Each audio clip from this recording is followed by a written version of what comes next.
That's Andrew Stockdale from Wolfmother with the Joker and the Thief, supported by the Queensland Symphony Orchestra. And I tell you what, after some very, very, well, timid music prior to, finally we got something to get us rocking and get us into the field. There's somebody, a fairly good point on the KFC Twitter, only book Stadium acts to play stadiums. Wolfmother are a stadium act, and we get people who want to get rocking because it's a game of football. It's a grand final. Let the baker bake the bread. Yeah, absolutely.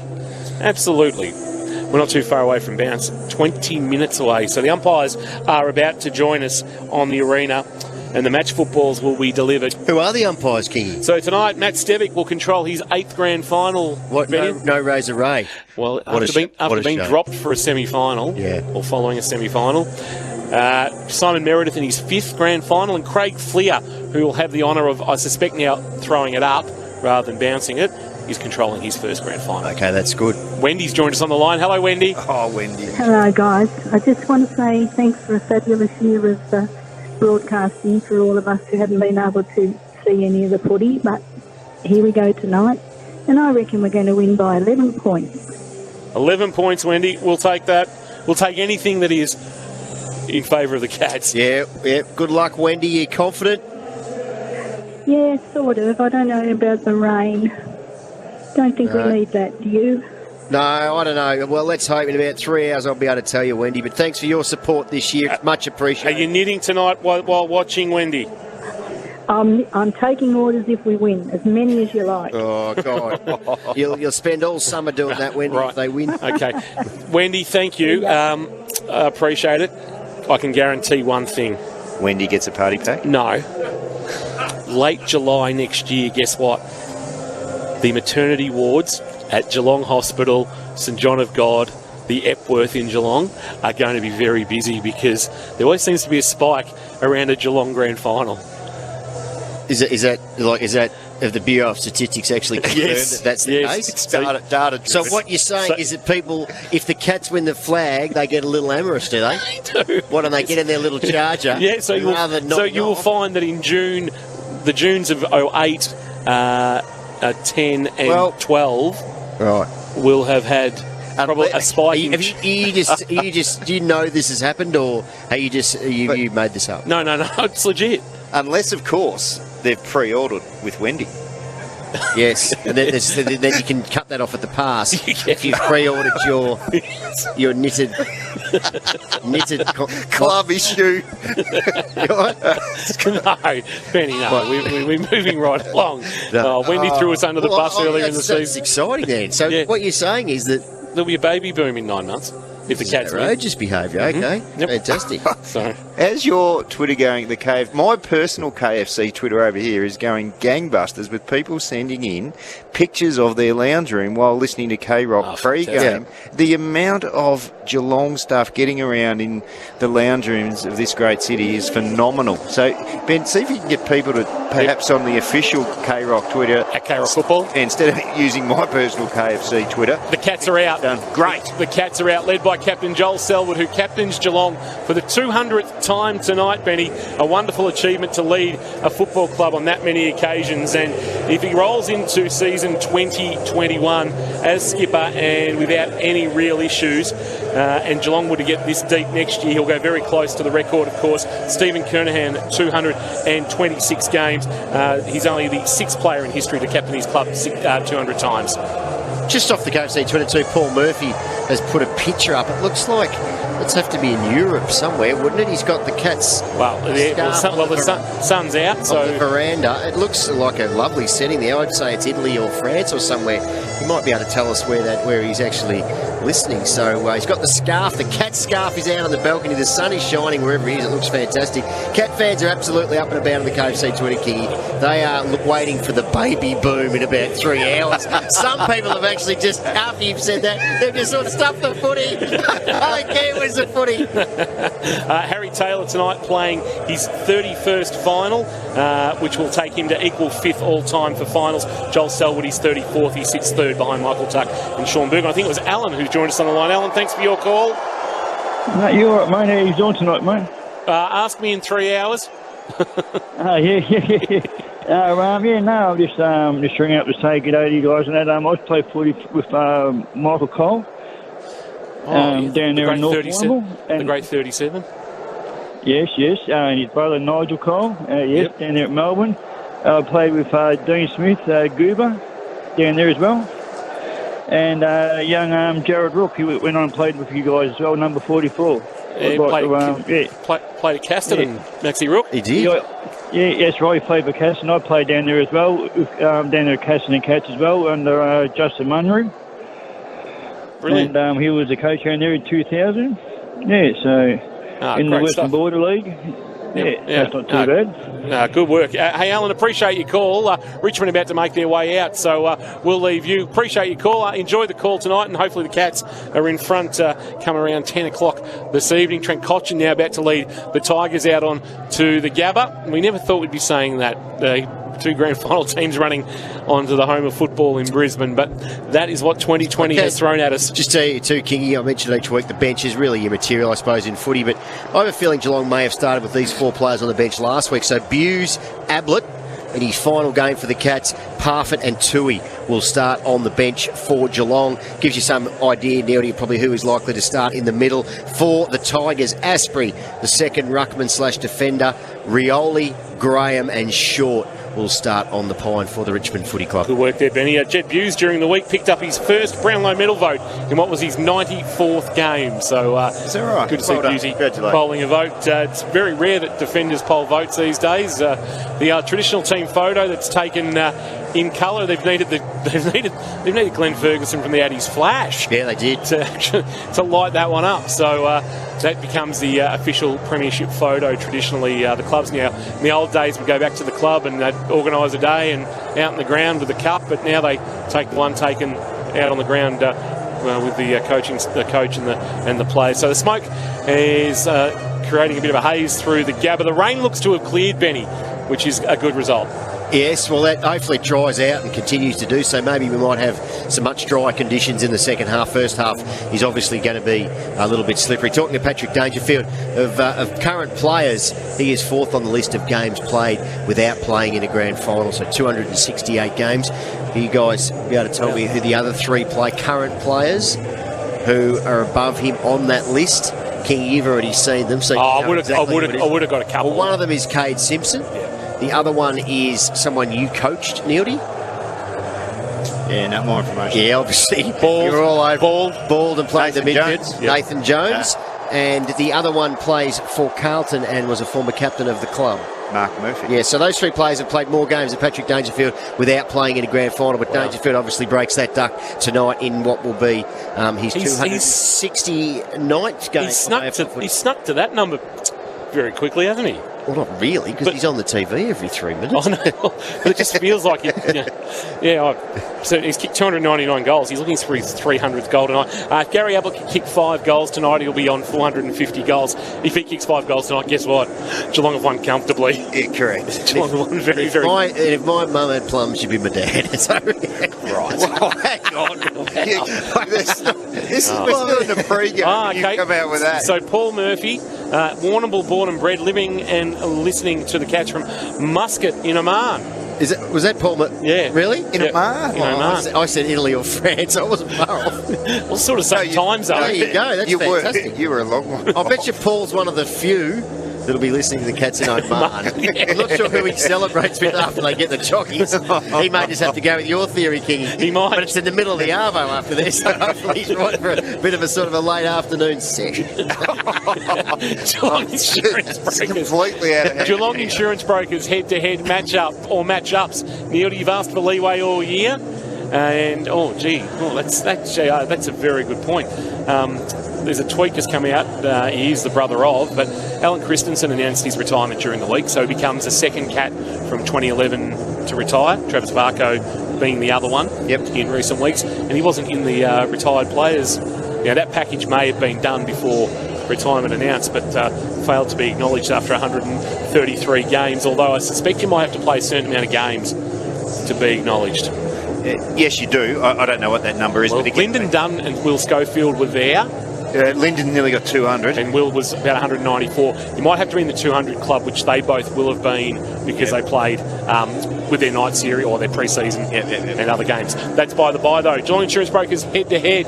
Well, for me, Kingy, I think we're going to look at both forward lines, and it will be the impact that Tom Hawkins and Paddy Dangerfield have on the game versus the impact of Revolt and Lynch. I think it's really, they're the key scoring weapons for both teams, so that's where it's going to happen. And the next one, because there is always leeway. There is always, and it will be, in all seriousness, we have to. It's Dustin Martin versus the rest of the Geelong midfield. That's the way that they play. So Martin, they will roll through. Guthrie's going to roll through him. Passfoot will roll through him. He'll get a little bit of Selwood at some of the stoppages. So I think what I really want to look at there is. It will really be the clearance count and what happens post the clearance. So we'll talk about that throughout the game. I did notice during the week they had some heat maps on where Dangerfield and Dustin Martin had been getting the ball in finals. Yes. Dangerfield's heat map was basically exclusive forward of centre. Yep. And Martin's heat map was predominantly forward of centre, a little bit on ball. But both those players have basically played forward of centre in what you would consider sort of true, more forward line positions in finals. They have been, and I think they get treated similar in a similar vein by their coaching groups. We know that Richmond have a specific defensive system, and we know that Geelong have a specific game plan, in particular the way they move the footy. But those two guys, you would say clearly, they're offensive weapons. They'll defend when the ball is in their vicinity, and they're both very good at tackling if someone's sort of near them. They're not getting back and filling holes. They're not rounding up the troops to get into defensive systems. They're your Rolls-Royce offensive players. They're dynamic players, and they both just go. So if both teams, if you can get a Dangerfield, the Cats will be looking for exactly that. If he has the bulk of his possessions in the front half, they're a huge chance. Cam Johnston, who's punting still, Benny, with the Philly Eagles. I think he is, yeah. Yeah. Love the look of a night grand final. He's tweeted, #Geelong strong. Yes. Well, his team had a win the other night, came from behind to beat the Giants. Okay. So we're not too far away from bounce, just 8 minutes away now. The Premiership Cup will be delivered shortly. So we're looking at for Geelong Insurance Brokers, who've been covering Geelong for 26 Where's years. Where's it being delivered from? Well, it's been in the possession of Simon. Australia Post. Well, no, it mightn't turn up till next week. It's in the car. No, they're delivering watches to everyone. Simon Black. Not in that car. Oh, wow. I could go political, but No, you're not. Well, we're about to bounce 8 minutes away from a grand final. Simon Black's been in possession of the cup for the final series, and he will be dropping it off. What's he been doing with it? Well, he's been for the entire final took series. it around Queensland. They had an ambassador tour, and he took the Premiership Cup to Cairns and Townsville, and I think it might have gone out to Mount Isa. Right. So it's been all over the place in the Sunshine State. So he will hand it over to, I'm not sure, Ash Barty and Ian Nankervis, of course, the great Ian Nankervis from Barwon. 325 games he played, captain the Cats. 12-time Vic representative too was the great Ian Nankervis. KFC Twitter, Cats 2007, who's been with us all year, has put a picture up of, I think, the family's on the couch with the dog Pepper. Fantastic. And the dog has the scarf on and saying that through all the seriousness, she will run for her life as soon as I start barracking. So Pepper is looking a little sedate on the couch, but that's likely to change in around about 8 minutes' time. Good work for Cats 2007 on Twitter. Thanks to KFC. And, I tell you what, the popcorn chicken slab has got a hiding here tonight. Only $10.95. Get into KFC today and grab a popcorn chicken slab. $10.95, as I said. All right, gentlemen, before we get into the formalities of the evening, let's go around the panel for your tips this evening. Neil, I want your winner, margin, first goal kicker, and Norm Smith, please. Cats 7 points. First goal kicker Ablett, and Norm Smith Hawkins. Benny. Yeah, I'm going to go. I have to tip the Cats, Kingy. The Cats by 17 points, and I am going to tip that Mitch Duncan will win the Norm Smith medal. First goal. And the first goal will be kicked by Brian Myers. Davey Collins has been here since 1992. I'm going for the fairy tale. Geelong to win by 12. Gary Ablett to kick the first goal. And Norm Smith, Selwood. The skipper to win the Norm Smith. For what it's worth, as I did in the paper, I have tipped the Cats by 17 points. My first goal kicker will be Jake Kolajasny. Oh, please. And my Norm Smith medalist is Cam Guthrie. So here's the Premiership Cup being delivered on a surfboard. And then Simon Black is doing a lap around the Gabba. What a wonderful player Simon Black was. So he's waving to the crowd. He's got a lovely pink tie on too. And so they've got the Surf Lifesavers with their decked out in their yellow and red kit. They've got, it's like is that Mark Ocolupo's old board? They've got that on there, a bit of a big polystyrene. Well, that's not your surfboard. That's the rescue ski that they use. I was sort of extracting the Michael there, Kingy. I wasn't exactly being serious. So Simon Black is taking the cup off the surfboard and is delivering it into the middle. And And why is Ash Barty in there for? What's she got to do with the Richmond footy? She's the number 1 ticket holder of the AFLW team at the Tigers. Right. Great scenes with Ian Nankervis. The only thing Ian Nankervis is worried about is Peter Bazzusto sneaking him up on him and trying to smother him. Yes. Good player, Ian Nankervis. He was a superstar. 2 preliminary finals. He couldn't get to the last Saturday in September. 325. 325 games. That's a pretty good effort, isn't it? Absolutely. Outstanding effort. Debuted in 1967, retired in 1983. He's been living in Maroochydore for 30 years. But it is time now for the pre-game ceremony. Let's go to the ground announcer. And join with Tim McCallum, who's accompanied by the Queensland Symphony Orchestra for the Australian National Anthem.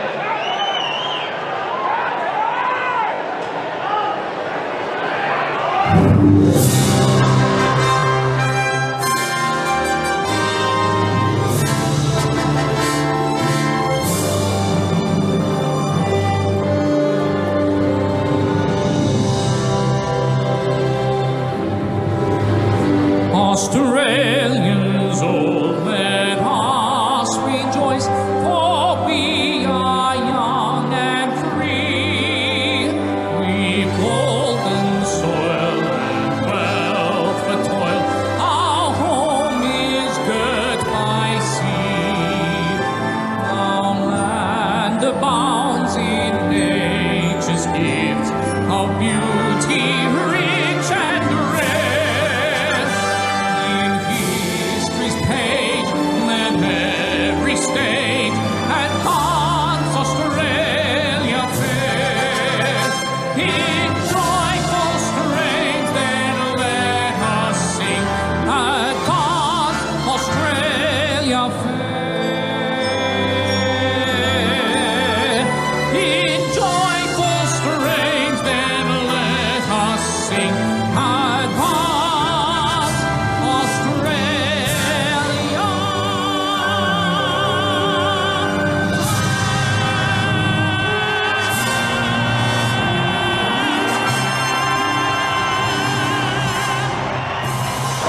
Geelong, born and raised, Tim McCallum, living a lifelong dream and singing the national anthem before the 2020 Toyota AFL Grand Final. Players will break to either end of the ground. The Cats have gone to the right of your screen, the Tigers to the left of your K-Rock radio, and this first quarter is not too far away. Chris Scott with a fist bump on Damien Hardwick. A nice exchange there as both coaches head for their respective coaches' boxes, and we're not too far away from bounce.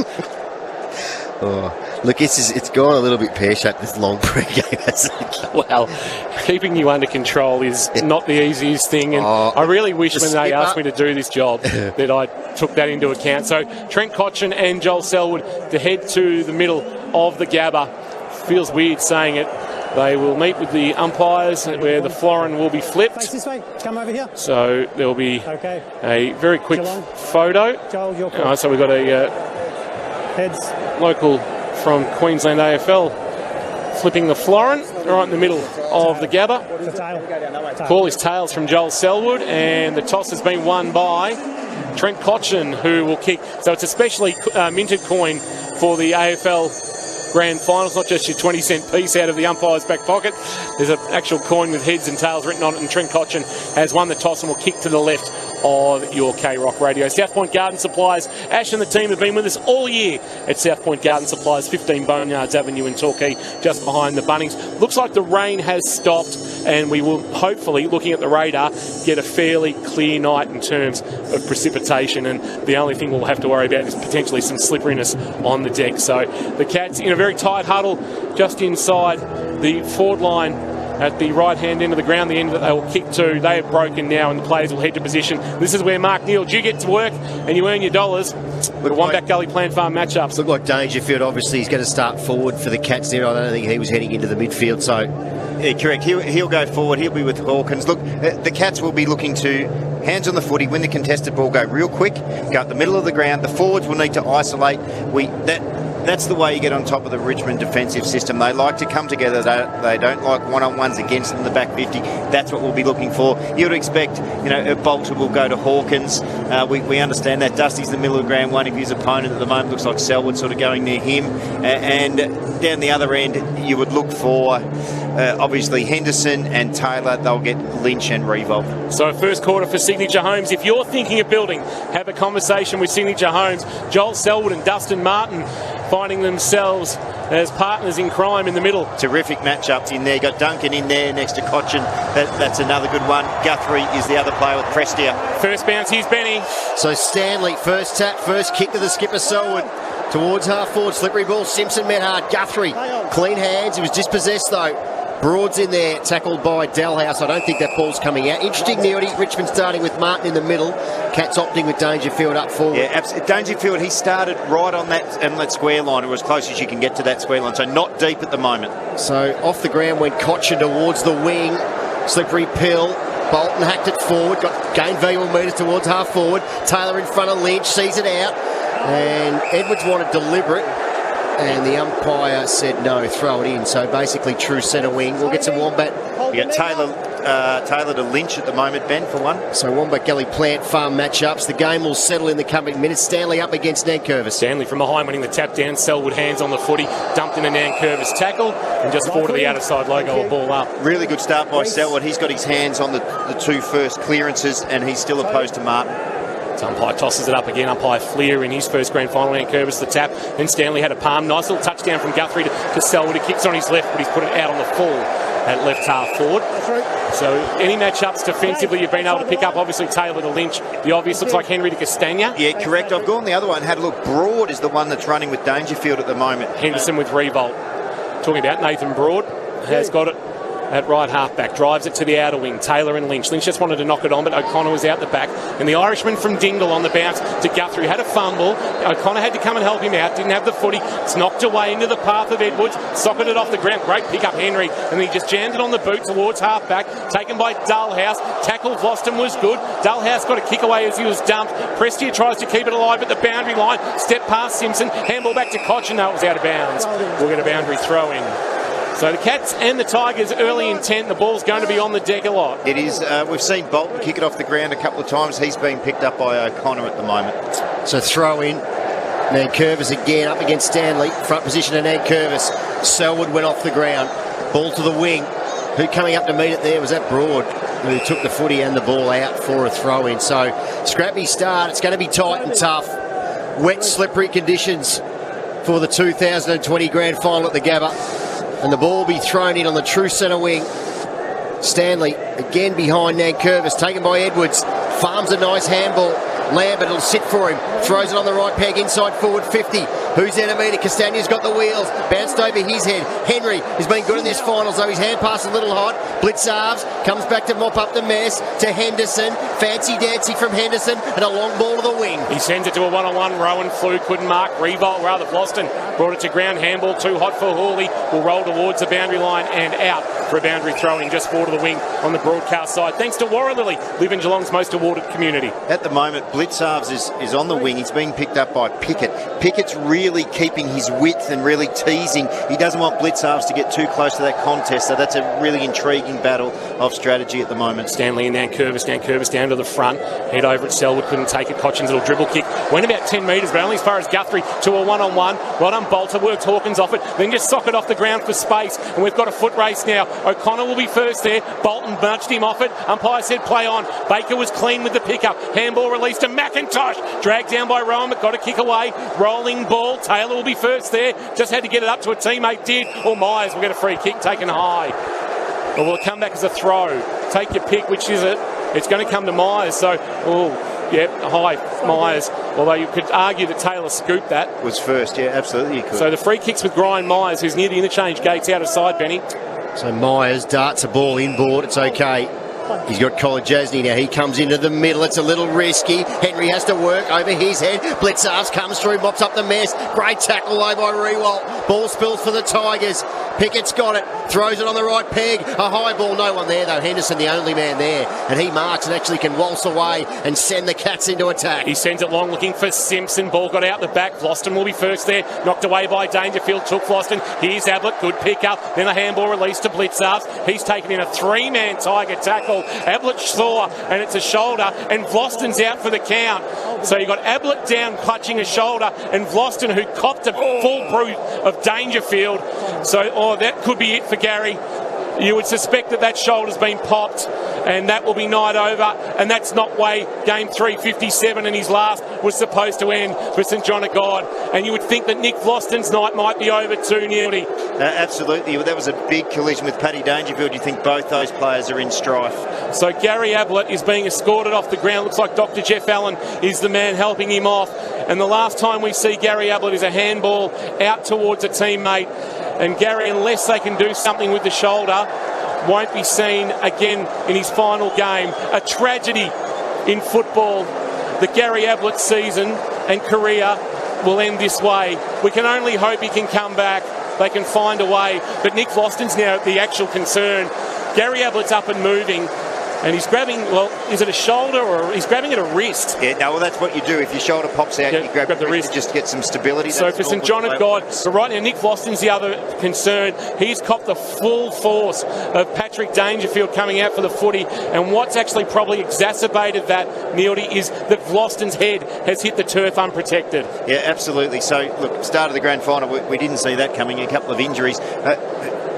While we just get back to the footy for a minute, for me, as you let the listeners know the boys will be okay, the intent of the Cats to go quick, and they're trying to use the middle of the ground, so that's good from a game style point of view. But what we're seeing here is not good with Nick Vlosten being helped on. So Vlosten, they haven't even got into the recovery position yet. He's still lying on his stomach, the last vision we had. So we now wait for the medical staff to tend to Nick Vlosten, and one of the stars of the Richmond side this year, an All-Australian squad member, two-time Premiership player. That will be a blow down back for the way they set up. Oh, absolutely. Nick Vlosten, he is an integral part of that back six. And Ben mentioned earlier in the pre-game, he is one of those players that gets across to be third across. He's a high intercept possession player and really important to the way they set up their attack. So Vlosten is still being tended to. They're taking all care, as you do, with concussion and, of course, supporting the neck. He's on the stretcher now, and they will put him onto the Medicab. So doctors, trainers, physios all around him. Nothing untoward from Patrick Dangerfield looking at the vision again, Neildy? No, not at all. Not all. He gets hit in the face with Paddy's forearm, but in defence of that, the ball was there first, and Paddy puts his arm out and punches the ball, trying to get it to a teammate, but he does run into his arm, but it is an accident. Yeah, there was no way that Paddy could get his arm out of the way after fisting the ball away. So I suspect the match review officer will look at this post-grand final, but I don't think there's much more Patrick Dangerfield could do, and Nick Vlosten just happens to be in the wrong place at the wrong time. Both players, eyes for the footy, and they attack it hard. They're both hard ball players, hard contested ball players. Now we become a 21 v 21 game, I suspect, Neil. Nick Vlosten definitely won't be back. Cats have lost a half forward, and the Tigers lost a half back, so it's in that aspect. I assume with that the shoulder for Abel, there's nothing, we don't know obviously the severity, but is there anything that can be done for that? Given there's no next week. Strap it up and jab it and see if you can move it. First of all, they need to get it back in. If it's popped out, you'd like to think it's popped back in. If not, Jeff Allen's got to go to work, get it in there. He's never playing again. They will try everything. They'll jab it with everything they've got in the medical room. You just have to think, I mean, Vlosten's certainly not coming back, you would have thought, watching this vision now. He has been out for quite some time. Yeah, correct. So we've seen some movement from Nick Vlosten, and that's a good sign. The neck collar is around him. He's on the Medicab now, and he's about to be taken from the ground. So we've had a significant delay in play here, Benny. 4:31 is when the clock stopped, but the clock keeps running. Heading towards nearly 4.5 minutes now, Kingy. We're nearly at 9 minutes of game time. So it was a Cochin tackle on Gary Ablett, and it's his right shoulder. Or is it his left? No, it's his left, sorry. It's landed, yeah. when he hits the ground. So I'm just trying to remember. He wore shoulder strapping for a while. I'm just trying to remember the one that he initially injured in that tackle by Brent McCaffrey all those years ago while playing for the Suns. That gave him grief for a couple of years before he returned to Geelong. So Nick Loston now coming off on the Medicab as the crowd acknowledges his efforts.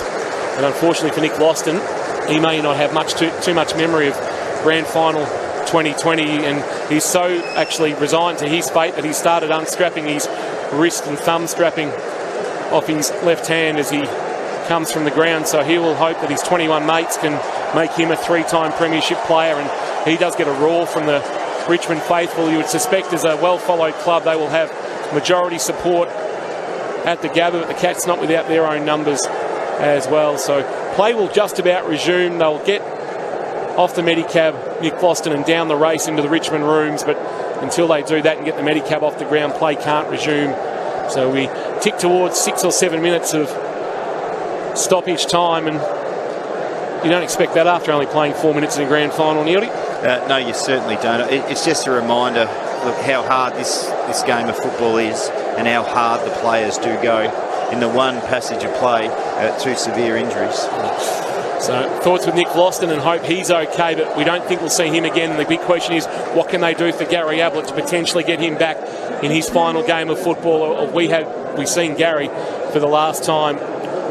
KROC 955, AFL.com.au and the AFL apps, where you're listening to KROC football across the world. Grand final night 2020. Umpire will restart play. Just 4 to the wing for the Cats. Broadcast side, thanks to Warralilly, our #1 ticket holder, live in Geelong's most awarded community. Right now, Graham's the man standing next to Selwood for Wombat Gully. So Martin's gone forward. Colin Jasney's got him in it, and now at the restart. We've actually had more stoppage time. They've actually had game time now. It's heading towards 7 minutes since these incidents first took place. And just casts a pall over the grand final, unfortunately, doesn't it? It does. So Vlauston has already been ruled out on the stat sheet. The club have obviously indicated to Interchange Stewart, that he will not be returning for this game. Ablett is obviously showing as injured, but the Cats have yet to run up that white flag on Gary Ablett just yet. Well, they'll do everything they can. Hopefully Dr. Jeff Allen can do some of his finest work and maybe get the little master back out on the field at some stage. Wouldn't that be inspirational for the Cats to see the 36-year-old in his final game back out in the field of battle?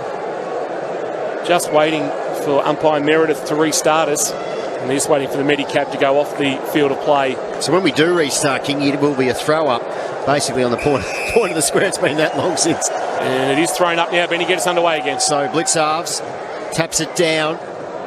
Menegola goes in, tries to slap it to Blitzarves. He picks it up, kicks a high ball. Deep inside forward, 50 Hawkins. Bolter kept his eye on the pill. He did well. Myers smothered the kick though. Hawley's in there. Parfitt went off the ground. Broad. He's kicked towards the boundary. Taken by Lambert. Quick give to Pickett. Pickett handball to himself. A bit of KB sort of style there. But the ball bounced skew if it was a Mooley-Doolery sort of arrangement. And it went off to the right and off to the left and out for a throw in. 60 around from the Cats' goal. Neither team is yet to score in this one. 12 minutes gone total tools. About 8 of that has been some stoppage time. And Curvis front position against Blitzars. Won the tap down. Front of the pack, Duncan there for the Cats, but Cochin getting a handball away into space for Martin. Fired it back towards Cochin, but he was in pressure, and Duncan got a tackle that forced a turnover. Selwood pushed as he kicked, and then he knocked it away as he scrambled to get it out of the contest area. Colin Jasney was there, couldn't take it, and now pouncing on the footy. He's short with the bounce. A second bounce, left hand, a little bit awkward. Now on his left boot, a high kick that he's going to put out on the full, is he? Or is he going to flirt with the boundary line? Either way, Tom Stewart's taken a wonderful diving mark on his knees. A Hamlin hanger contender down low for the Cats early. So the Cats have done well. All the attacking forays nearly so far. The Tigers have been thwarted by the Cats having one back. They certainly haven't. I want to talk about the role that Martin's playing when we get a chance, boys. So down the line, Hawkins' handball was a good one to Dallas, who just had a little fumble. He's going to get done for holding the ball.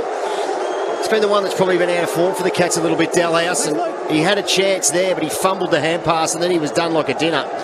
And Richmond will take the free. Cochin puts a high ball towards centre half forward. Lynch gets out the back. Taylor hung on to him. Edward sweeping through. He just had a little fumble at the inopportune time. Then he had his legs taken out from him. Umpire said play on Henry. Gives to Menegola. Menegola goes with a low squirting ball. Simpson's there for the Cats. So too Hooley, and the ball goes out for a throw in at half forward for the Tigers. Frenetic passage of play, Mark Neal. So Martin went forward. Kolodjasny's gone to him. He's now playing as the highest forward. He's coming up and inside the stoppage, which is making Kolodjasny play as a midfielder. Be interesting if that starts to have an impact. Geelong will need to see who they can actually get on him, who's a stoppage player. Mark Neal in the experts chair. Nankervis front position, won the tap down. Ball bobbling at the front of the pack. There's Martin working hard, but Parfitt came and took the footy. Lost it in the tackle. Selwood is taken without the footy by Nankervis, and he'll take it at left half, right half back. Will the skipper. He's setting the tone, Curtis. It's his 5th touch. He goes short backwards, and the mark is taken by Duncan. Duncan is going to go back to the top of his defensive goal to Stewart, and they'll look to open up the outer side of the Gabba. He goes wide with a well-weighted kick, although too much on it for Henderson. In the end, he overshot it. Thought he had it nicely weighted, but he's just given it too much oomph as the boy from South Barwon, and Henderson from Birregurra sees it out of bounds. I like the intent, the Cats. They're trying to move the footy quickly. As soon as Selwood knew that the down-the-line kick was taken, they went very quick to try and get it to the fat side. So great intent at the moment. Richmond 0, Geelong 0. Opening quarter thanks to Signature Homes. Tapped down by Nankervis, hitting it hard. Edwards, a handball release out the back. Castagna dumped as he kicked. The kick went up the chimney towards centre half forward. High ball coming out. Lynch couldn't take it. Menegola was good. A release out the back. Simpson, quick hands. O'Connor's got to be good here. Tried to take on the tackler. Got it to Tui. Tui's found some room and gave it to Menegola. Stepped inside the would-be tackler. Neat little kick's okay. Myers gives it by hand. Duncan, low ball inside 50. Bang on the chest of Hawkins.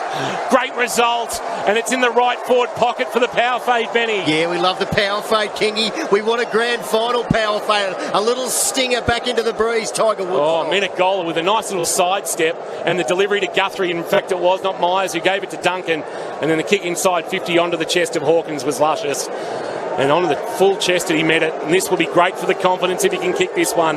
Tommy Hawkins has kicked 28 goals, 20 from 15 games against the Tigers. Right forward pocket. He'll kick from around 45 metres to set the tone for the Cats. He starts it, he tries to work it back, but he can't work it back enough. And the first score of the evening belongs to the Cats as a minor one. One behind Geelong. Richmond yet to score. 16 minutes gone on the Total Tools time clock, but please take into account we had stoppage time for those injuries for St John of God to Nick Vlosten and Gary Ablett. We did. Short plays onto himself, and then he goes long to Dr. Seuss arrangement and off hands, and the ball goes out in front of the Cats interchange.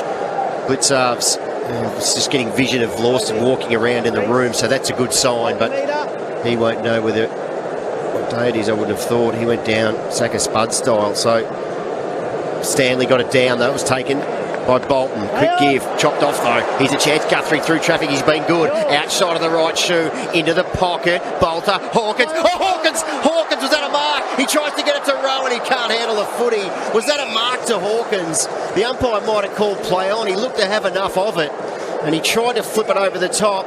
Let's have a look at it. That is a clear mark to Tom Hawkins. Why he didn't try and claim it, I have no idea, but there's a throw-in adjacent to Geelong's behind post. Let's have a look at the throw-in bin. This is Tom Hawkins going to work. Hawkins got rid of Nankervis, handball out. Dangerfield went to snap, gave it to Myers, back to Dangerfield under pressure. Handball Tui, and there's going to be a free kick for a push in the back, and Dangerfield's going to have a shot at goal. Jack Graham far from impressed as he's pinged for a free kick after releasing the footy. Let's have a look at the replay. Myers, Dangerfield, quick release Tui. Gee, not a lot in that, Neildy. No, there's not much in that at all, Tom. Good set, great work by Hawkins at the boundary throw-in again to get it out, but that is in a grand final, that's a very soft kick. Brandon Parfitt being looked at right hand, maybe a dislocated finger. Doctor working on that at the moment. Patrick Dangerfield, a chance to kick the Cats first, preferring from distance. He'll kick from right on 50. He starts at left, and that is where it stays. So consecutive behinds to the Cats to open the scoring. One to Dangerfield, one to Hawkins. And on the Total Tools time clock, we've gone 18 minutes as Ablett running the boundary line, Benny. He is. Cat fans are up and about. They've obviously just drizzled some Lourdes water on that shoulder, and he could be back to champ. Long kick in from the Tigers. Selwood fists it towards half forward. Who's there? Lambert, Tui across. Guthrie's been busy. Geelong playing with some ferocity, intensity, Neildy. Oh, they certainly are, Ben. It's fantastic. You mentioned before about medical staff. My medical daughters have they've diagnosed, come up with a treatment plan, and they said to be back by quarter time. Well, he's working away with Dr. Jeff. He's getting the balls out there, and he's just trying to limber it all up. Dalhouse kicks it inside forward 50 for the Cats. Taken there by Asprey. Baker at ground level. Off hands. Not much on, so he just dribbles a long ball to the wing. It's bouncing. Who'll be there first? Harry Taylor. And against Lynch, that was like a herd of turtles, those two. And the ball goes off fingertips and out for a throw-in just forward of the wing for the Tigers. It looks like Ablett is about to enter the fray again. Well, this was at the MCG. He would get the biggest cheer of all time. Do you expect anything different from the Son of God? Oh, careful. Careful. The resurrection boundary throw-in. It's going to get out the back. Simpson through traffic. Handball. Menegol has got to get on the boot. Did. Kicked it to the wing and straight down the throat of a Tiger. Marks there by Short. Short will kick it inside, forward 50. What's he got? He's got Kolajasny against Martin. Kolajasny brought it to ground rather with Bolton. Front of the pack, Rioli, quick release. Graham can give it off. Chance for Prestia to kick the first, and he has. So the Cats, after a couple of opportunities squandered at the other end, and Prestia has snapped the first of the night, and it belongs to the Tigers. 1 straight 6 Richmond, Geelong 2 behinds in this opening quarter thanks to Signature Homes. If you're thinking of building, have a conversation with Signature Homes. Just that goal that then was really caused by that swarming Richmond little brigade. Once the ball went inside 50, they were all over it. They made sure that if Geelong were going to rebound it, it wasn't coming out with any speed. They kept it in there, got the goal. The initial contest in the air by Bolton, Kolajasny, for all intents and purposes, looked like he might have had an uncontested mark coming up. Bolton, as the little fella, managed to jump and hit the ball down to the front to his smaller forwards, and a really good shot around his body by Dion Prestia. So the Cats had chances. Hawkins and Dangerfield both missed, and I know it's early in the contest, but you've just got to take them, especially on a night like tonight. Conditions greasy, free ball inside 50. And Dion Prestia becomes the first goal scorer in 2020, and not many would have picked that many. No, just his third goal of this season, the former Gold Coast Suns. So ball back in the middle. Good bounce by the umpire, Stanley. So we're trying to grab it. Dangerfield into the middle, slaps it forward. Only as far as Castagna, though. His hand pass tried to get it to Martin. Intercepting that was Simpson, who's immediately tackled. And the umpire says, throw it, give it to me. I'll chuck it up again. Still inside the centre square. Stanley again. Moved his man off it. Guthrie had a little fumble. Martin, he didn't, through traffic. Some fancy dancing around Dangerfield. He goes to half forward. Good spoil by Taylor on Lynch. Ball hits the ground, taken by Buse. He needs some support. Blitzarves is there. Handballs hurriedly to Stanley. Stanley out handball, hot potato style to Taylor. And it was taken though by Martin into the middle. The Tigers are off again. Baker, he'll handball to McIntosh. McIntosh from 50. McIntosh drills a long, long goal. And Richmond have kicked 2 in 2 minutes. Cats playing hot potato on the wing. Stanley, not sure why he was handballing to Harry Taylor. And the Cats mucked it up. And the Tigers took full advantage. 2 straight 12. Geelong are 2 behinds. Was Taylor being held? Maybe, not sure. Possibly, but poor decision to handball to the ball. If he was being held, it's poor. If not, as Gary Ablett re-enters the ground to wonderful applause, that's a fantastic effort. Boys, one thing that's causing the Cats concern, Martin's doing the centre bounce, right? So he contests that, then he actually goes forward and then comes up as a high forward. Kolajasny in that situation is not the right matchup. They need to be aware they need someone in there that can take him, that can play around the stoppage. Martin was the player that went up in that position, got the ball, he kicked it back into the middle, and at that stage it's Kolajasny who is actually his opponent. It's a really good move by Damien Hardwick and hard to counteract for Chris Scott. So 10 points is the margin. Tigers with the early advantage, and you just don't know in these conditions what sort of margin might be irretrievable. Tap down Stanley coming through but not taking it. Was Prestia off the wing. Blitzarves tried to free the hands, did so, slung in the tackle. Bouncing ball, Dangerfield through 1, through 2 but not through 3. That's holding the ball. Advantage paid, no. Bolton was dragged down by Guthrie as he went to get a kick. Cam Guthrie arguing for advantage as Dangerfield tried to bite off all that he could chew right there. Prestia was the one that bounced off him and knocked the ball out. Kick inside, forward 50. Oh, Edwards nearly the uncontested mark.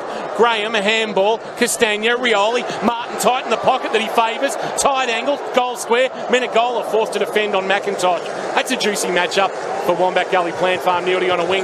Menegola and McIntosh, who are both running machines. Yeah, absolutely it is. And they'll both work back deep in defence to help out, as we saw Menegola do on that occasion. Stewart kicks it long. He wants a man out there, rowing up high, couldn't mark, ground level. Myers sits well for him. Has he got options further afield? His kick's okay. He hits Dalhouse, and Dalhouse has got players this way and that way, but he's forced into a slow play. Not sure what to do. He goes inboard. That's a good kick, though. He hits Parfitt. First touch for Parfitt. Now he's saying move it quickly, Parfitt, but look at Richmond get back there. So well set up. He goes into the zone. That's a good kick, and Guthrie has marked for the Cats, 49 out. And there's another injury concern. St John are gone emergency specialists now up at 24/7. Nathan Broad coming from the field. Not sure what the issue is, but he's being helped off by, he's running now next to a trainer, so... Ben, just some great... The last two kicks by the Cats have been nice and flat, not allowing the Richmond defenders to sag off their direct opponent to get across. They've been nice and flat. No way that can be turned into a 2v1 in the air. Let's see how Guthrie goes here. We need this one, Kingy. He's just kicked the 6 goals. Needs his 7th. He'll kick from outside 50. He's given it a good ride. He's given it a real good ride. The Cats have got their first, thanks to Cam Guthrie. Margin is back to 5. 2-1-13. A settler for the Pussycats. 1-2-8 first term, thanks to Signature Homes. If you're thinking of building, have a conversation with Signature Homes. Gary will be off the chair after that goal from Cam Guthrie. That's a really good way to describe it, Ben. As a settler, the Cats were on top in general play. They kicked 2 behinds. Richmond, almost against the run of play, you would say, had 2 inside 50s for 2 goals. So that was just the method of play. Their intent's good. They're trying to move the footy quickly, but they're being smart with their kicks. I really like the kick of Dalhouse and then the kick that came into Guthrie from Parfitt. Both sensational kicks. Parfitt was just prepared to work harder than the Richmond defender. He was, yes. That was his first touch, Parfitt. He came off, might have had a dislocated finger. That was a cracking kick. He's an important player. Guthrie has started this game really well. He is Geelong. In fact, he is the leading possession winner on the ground. He's had 4 clearances, 6 touches. All 6 have hit the target. Now he's kicked a goal. 14 Brownlow medal votes, Cam Guthrie. He polled more on Sunday night than he polled in the rest of his career. Yeah, that doesn't surprise me. He had a fantastic year. Bounce in the middle. Stanley and Nankervis. Stanley, here's Guthrie again doing the roving. Outside of the right boot. Will kick towards forward 50. Ablett in a one-on-one contest. Lays a good tackle on Asprey. Forces a spillage. Simpson on his non-preferred left. Low ball. Bouncing Hawkins. Couldn't take it cleanly. Running onto it short. Taken by Parfitt. Spun in the tackle out of bounds. Boundary thrown. Well, if you wanted to test it for your shoulder, Neildy, you go and lay a tackle. And that's what Ablett did. Laying a good one out there on Asprey. He certainly did. He's sore too, and also Parfitt in that contest, he's holding his hand, so it's tough early. We'll get a boundary throw in, left forward pocket. Hawkins, well, Nankervis still well won the tap. Tui got a shove. Ablett, quick hand out the back. Duncan just fires a handball into the pocket. I don't know what he saw out there, but he's missed the target, and it's out of bounds for a throw in the left forward pocket. He just fired that into no man's land. I'm sure he heard a voice. Was Marlon Pickett calling it? Well, and if he was, he missed him too. Whoever was calling it was not wearing a Geelong jumper. Ball back into play. Here's Hawkins grabbing it out of the ruck this time. Handball towards Ablett, who just had to palm it away. Ball spills for Tui. It's outside 50. Views on his non-preferred left. Low kick. And there might have been a push there on Hawkins. Umpire didn't see it that way. It's over his head and out of bounds for a throw-in. Again, left forward pocket. So the Cats, again, controlling the contest. Richmond inside 50 count, please, Benny, if it occurs higher. So the inside 50 count is 8-6 in favour of the Tigers. They've also laid 18 tackles to 10. Richmond, Geelong are leading the clearance at 12-6. Oh, Nankervis dangerous into the corridor. He won the tap. Wonderful pick up. Hooley just jammed it on the boot. Fisted away by the Tigers defence. Into the path of Selwood. Released a handball. Hawkins out the side door. Duncan. He'll swing onto his left boot. Wanted to step inside Dusty. Did a 360 pirouette. Underground kick was poor.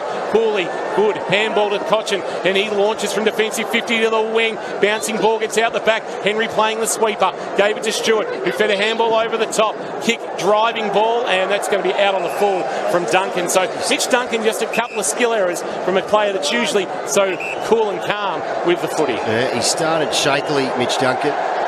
So a free kick will go to the Tigers, will go to short. Might have been a head knock for Broad.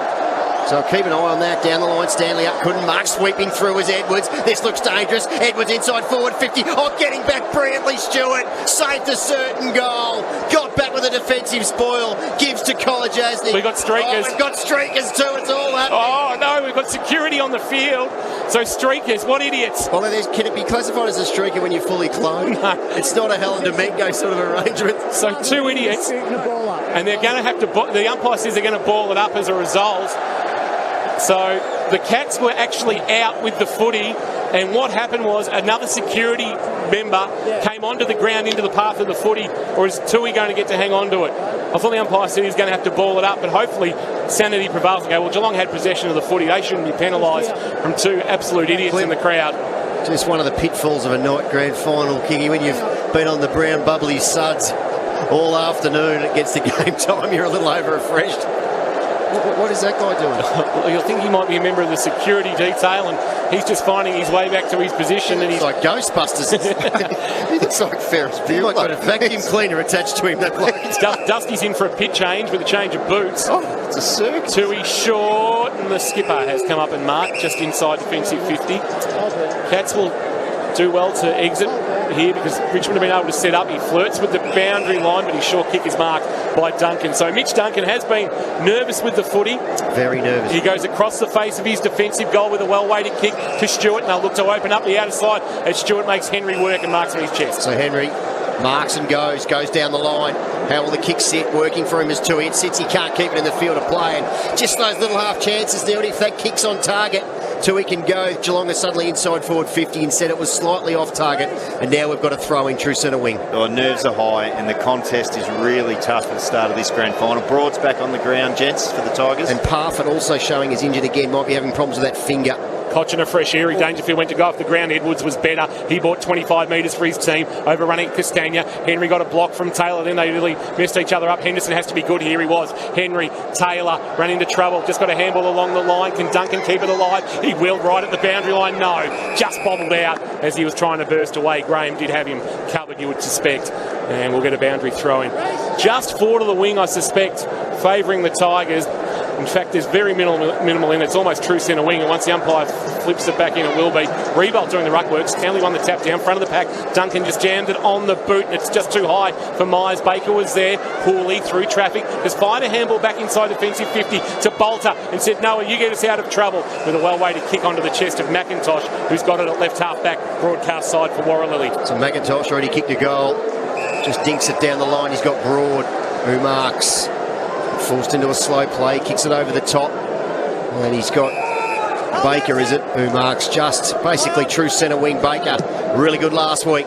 Pumps a long ball towards the paint of 50. Cat's got three plays there. It gets out the back. Stewart mops up again. Rode the butt, was tackled, dispossessed. Dangerfield, quick give to Stewart.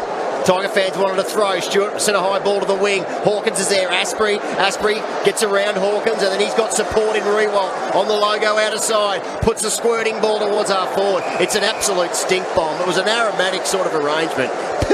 Straight onto the chest of Tom Stewart. Tom Stewart started very well, reading the ball well. Oh, he kick off the boot didn't look great, but it's landed on the chest of Myers. I think he meant that, it just didn't look good. Myers wants the corridor, needs to be precise, and he is to his ruckman Stanley. Stanley needs to turn and go, and he does, because he's seen Menegola. Has he got enough on it? Broad the spoil. Ablett to wait for the ball. It skidded at his boot, and then he socketed it off the ground. Bought 30 metres, deflected off Hooley's boot. Cochin under pressure, got the kick away. Stanley was good. Stretched and marked almost in the middle of the Gabba. What's he got? He's got option short. Menegola, one of those. Ablett short. Menegola now sees something in the pocket, sees two in the pocket, and one of those is Duncan.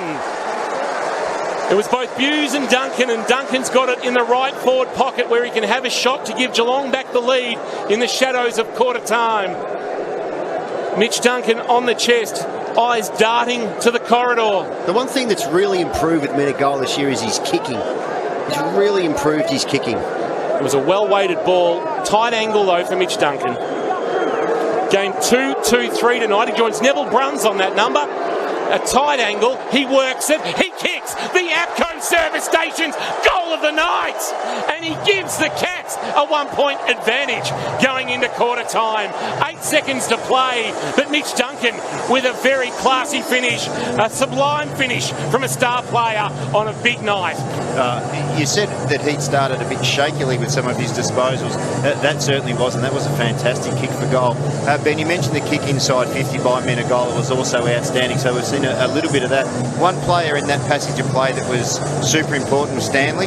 Took two grabs in the middle of the ground. He was under pressure for both of those marks. Again, he looked to go with intent and he did on both occasions. We can see the way that the Cats want to move the footy. So a couple of good special efforts, and also I think Tom Stewart has started this game extremely well. APCO service stations, get into your local APCO service station today and win with Team APCO Top Fan this quarter at 33 minutes. He was happy with that, Mitch Duncan. A little bit of Michael Jordan tongue out the side just to work it through.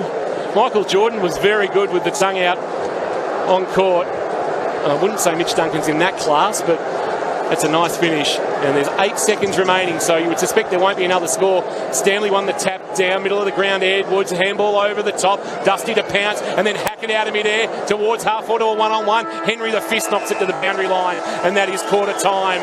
A dramatic opening term from the Gabba. The Cats, 2-2-14. Remember, they only kicked a goal in the opening 3 quarters against Richmond back in round 17. The Tigers, a 2-1-13. They kicked those 2 goals within 4 minutes of each other. The Cats responding, and they get the buffer back of 1 point. 2-2-14. Richmond, 2-1-13. We'll look at the stats for Kerrs Higher on the other side of this. Injury updates as well for St John of God, your emergency specialist, now open 24/7. We've got a cracker of the grand final from the Gabba. Thanks to Warralilly. Live in Geelong's most awarded community. Live, breathe. K-Rock footy. Yes, Mitch Duncan with a late goal. There's just 8 seconds left on the clock. 2-2-14 Geelong. Richmond 2-1-13. Before we get to In the Experts Chair, Mark Neal tonight, let's have a look at some of the key numbers from that opening quarter. Thanks to Kerrs High Benny, 100% locally owned and operated in Geelong. Makes for interesting reading, Kingy. The Cats had 20 more disposals. They had that mark game going, even though it was a wet weather game. 21 marks to 5 in favour of the Cats. They also dominated clearances 13-9. They dominated contested possession 34-25. They had 4 less inside 50 though, 12 inside 50 to the Tigers, 8 to Geelong. Geelong did look efficient though when they were going forward. And we're just watching the grand final quarter time sprint, and the Cats might win that too because Jordan Clark has got there. He's beaten Brad Hill. No need for the photo finish. Jordan Clark into the frame, number 6, has paid $4.70 on the Super Tab. Is that the last thing Jordan Clark does in a Geelong jumper? No, I hope not. He's got 2 more years to run on his deal, so I don't think he's going anywhere. 2 WA clubs are interested. Well, I think they're interested, but I think the Cats will be hopefully holding on to Jordan Clark. Tackle count went 19-11 in favour of the Tigers. Individually, Tom Stewart was superb in that first quarter. 8 touches. Mitch Duncan, he was a little shaky early, but he kicked that nice goal, got involved, 8 possessions. Selwood was good, set the tone, 7 possessions, 3 clearances. Cam Guthrie, fantastic quarter of footy. 7 touches, 3 clearances, and 5 clearances to Guthrie. So he had 5 of Geelong's 13 clearances, and he also kicked a sausage roll. Hawkins getting involved, not only in general play, but also in the ruck. He had 6 touches, 1 mark, and missed a shot at goal, although it was a decent shot. He just faded off to the left-hand side. For the Tigers, Edwards, he's had 7 possessions. Cochin has had 7. Edwards has had 4 clearances, 2 to go with his 7, so he's playing some sort of game. Short off hardback has had 6. Martin has had 5. Baker has had 4. Hooley also 4 for the Tigers. A couple of players who just were non-existent in that first quarter. Tom Lynch did not have a possession. Dylan Grimes did not have a possession, and Rewalt did not have a possession. For the Cats, Gary Rowan did not touch the ball, and Brandon Parfitt, I think, may have a problem with a finger. He spent a lot of time on the bench. He only had 1 disposal, although it did help result in a goal to Cam Guthrie. Thank you for that, Benny. St John of God with the injury update. Shaw, emergency specialist, now open 24/7. Our blood rule, thanks to New Grove bench tops as well. Your kitchen really is the heart of your home. Mark Neal in the Experts Chair tonight. We have got an absolutely cracking grand final. So much drama in that opening term, from Nick Vlaston being knocked out to Ablett's shoulder to quality goals, and then even streakers as well. Yes, Kingy, all week everyone's been talking about this promises to be a classic grand final. Really hard to split the Cats and the Tigers, and the first quarter certainly lived up to that. We had drama early, there were bodies going everywhere, broken, there were shoulders popping out, people being concussed, fingers breaking. When it settled, the Tigers able to settle quickly and first through 2 goals, and then we saw Geelong, who really, I thought, they got on top again through the middle part of the ground. middle part of the quarter, and a lot of that was to do with Guthrie and his clearance work. They won the battle for territory. We're just seeing here on the K-Rock monitor, Nick Vlosten is okay. He's out. He's obviously not going to take any further part in the game, but he's out sitting on the bench for the Richmond Footy Club. So that is good. Great first quarter. We had some great performances, individual performances. I really like Tom Stewart. Duncan, once he settled early on, a little bit shaky with the ball. I'll be interested to see that the role that Martin's playing, doing the centre clearances, then goes forward and then comes up, gets the match-up that he wants and takes them inside the stoppage. So we'll see how that goes. Just St John of God, emergency specialist now open 24/7. Hearing it might be a thumb issue for Brandon Parfitt. So it looks like he's again starting this second quarter on the woodwork. So we're not too far away from bounce down in this second term. Crowd of around 30,000 as Dangerfield starts forward, has Nathan Broad for company for Wombat Gully. He does. He's again starting higher than what he has the last couple of weeks, which is a really interesting move. Second turn for Harvey Norman. Think Harvey Norman for all the big brands at Geelong's best prices. Here's Benny. So Stanley again up against Nankervis. It's good that first term, Stanley. Tapped it down, but straight to Martin, who hacked it off the ground towards half forward. Henry leads the chase in front of Castagna, taps it to his own advantage, and well tackled by Castagna, who won the pill. Bobbles off the shins of Blitzarves and out for a throw-in. So we'll see if anything's changed. Wombat Gully Plant Farm style, Nildy. Not at the moment, Ben. The same matchups in both the forward lines at the moment. Again, Stanley doing battle against Nankervis. Ball gets out the back. Simpson, clever tap to Blitzarves. Throws it on the peg towards the wing. Bouncing ball. Having a freshie was Asprey. Ablett's got the wheels. Did well, Ablett. He hasn't got the support, though. He handballs wildly. How will the umpire adjudicate? And he must be sore, Ablett, on that left shoulder. He's got it heavily strapped. It's sort of a bit of a grand annual Moss Trooper sort of arrangement. But he sets up a stoppage for his team inside forward. In fact, it's just outside forward 50, 55 around from the Cats' goal. Boundary throw-in, Stanley again and Nankervis. Stanley from behind the tap down. Prestia, the roving, spread a handball into space and found a runner. Graham jammed it on the boot towards half forward and on the chest. That's a good mark taken by Castagna in front of Henry. He's at 75, make it 80 from home. A long ball high. Lynch and Taylor. Stewart back. Couldn't mark on the juggle. Henderson head over it. Revolt wrapping him up. Ball not coming out. And we will get a ball up. Henderson just grabbing at his head there. Maybe just playing it for all it's worth. Gee, Tom Stewart's been crucial, hasn't he, Neildy, through this first quarter and a bit? Absolutely. He was the player that made it a 2v1 in the air then, so he started exceptionally well. Duncan off the ground, found it to Myers. Now Duncan firing a handball for it, Sell rather Dangerfield over the top. Ablett's going to have company. Got a handball away. He's been hammered again on the shoulder. Tried to get it to Hawkins. Ground level, the ball bobbling towards Asprey. Ablett head over it, socket off the ground by Baker. Dangerfield kept it alive and then jammed it on his left boot to half forward. Really crazy ball towards Rowan. Got Cochin. Well done, Asprey. Grimes handball to Pickett. Oh, Rowan, big tackle. Dump Prestia. That'll be holding the ball. Surely it is. So a free kick for Rowan, and his first real impact on the contest is a free kick chase down, as you'd expect from Rowan, and he'll take the footy. Man on the mark, 65 from goal. Rowan from Cobden, ex-Swan, couple of grand final appearances there. He off a standing start, wants to go to a one-on-one. Dangerfield being held, got the mismatch. Dangerfield and Cochin. Dangerfield got around Cochin, and now Cochin wants to argue the toss with the umpires. So let's have another look. Nearly talk us through this matchup. Well, so a one-on-one matchup there. Dangerfield just got to the front position, and Cochin, he had no other avenue to try and stop Dangerfield jumping by grabbing. He'll claim that Dangerfield had him, but it will go to the player in front. Just better body use in a marking contest. That's not Cochin's go. This is for a 7-point Geelong lead. Dangerfield, goalless last week. Looking for the 300th goal of his glittering career.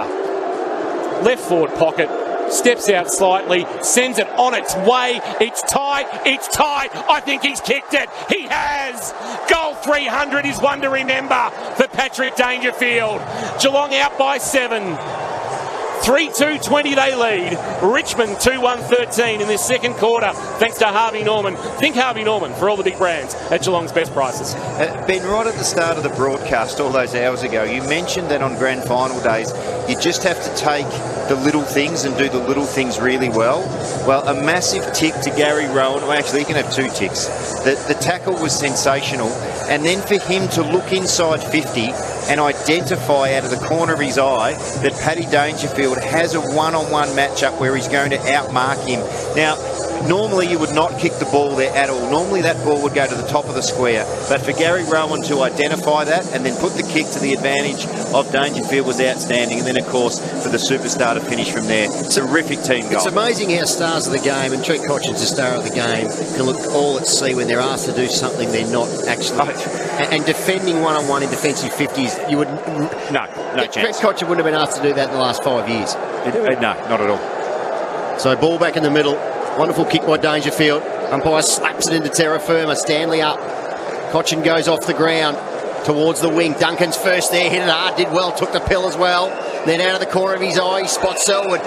Dildy says move it quickly, and he does to Parfitt, who's back on. Parfitt sweeps it wide into Simpson. This looks promising. Simpson into the pocket. So Dallas going back. Why he didn't leave it for Hawkins, I will never know. Nonchalant tap on by Cotchin, taken by Myers. He's tackled hard, and Curvis is there. Hard up on the boundary. Ball spills out to Short. Short's hand pass to Bolter. He's met front on by Buse. Short's hand pass 2 metres to Pickett. Pickett out wide. Ball hits the deck. Tui's there. This is tough stuff. Gets a nice handball back into Selwood. Now Selwood's tried to go into the pocket, gain metres for his team, but he's kicked it out on the full. And why Luke Dallas went back with the flight of the ball and tried to mark that pill when he had Tom Hawkins was going to take a chest mark, I will never know. Surely Hawkins has called him out. Well, he would have, because he didn't know what was coming. It would be that was on Tom Hawkins to call, or for Tom Hawkins just to let him run back. Asprey to half back, spoiled by the Cats. Will land with Duncan. Myers outside of the right boot, one-on-one, top of the square. Dangerfield working against Grimes. Ball knocked away. Socket off the ground. Broad was Asprey rather to Broad.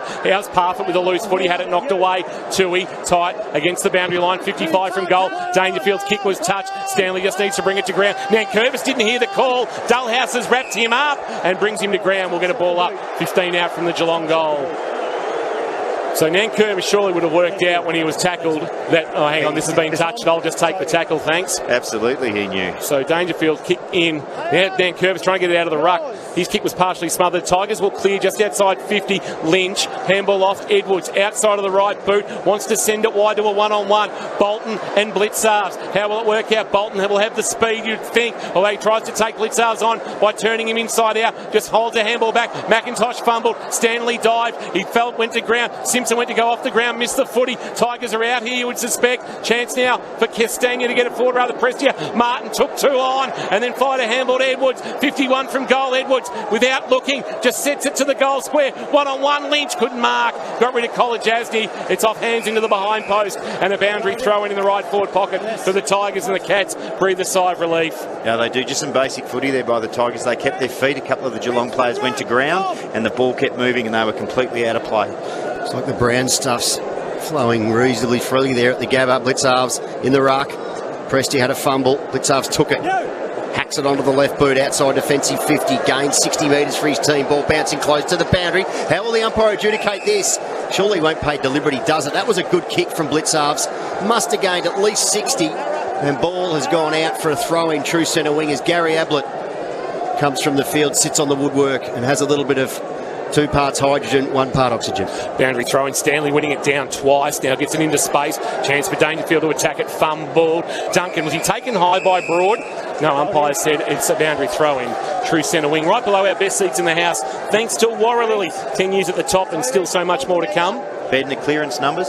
Clearance numbers are 16-13 in favour of the Cats. In this term, it's 4-3 in favour of the Tigers. 2013 is the score. Second term thanks to Harvey Norman. Prestia, handball got away. Just tried to get into the path of Lambert. Haven't caught a lot of. Kolajasny bursting his way through. Jammed it on the boot. Bought 30 metres. Dragging down the tackle was Dullhouse on short. Now the ball's going to spill. Dullhouse diving on it was good. Handball up. Hawkins just tried to release on for Parfitt. Oh, bang. Baker got him. Good tackle. Ball at the boundary line. When it didn't go out, the Cats would have liked it out. Baker a high kick, although he's going to put straight on the chest. Oh, Mitch Duncan, who is racking up plenty of the footy for Kerrs Hire. This is his 13th touch, leading possession winner on the ground. Is the 22 for the Cats. He just goes down the line. Inside defensive 50. Parfitt up, had a chance to mark, couldn't. Ground level taken by Pickett.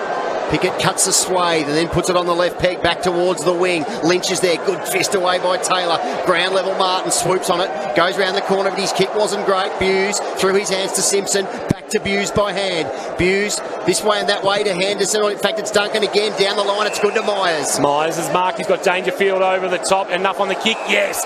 Broad claiming he touched it, but he didn't. Then Dangerfield's marked 49 from goals, where he makes a mark on the ground.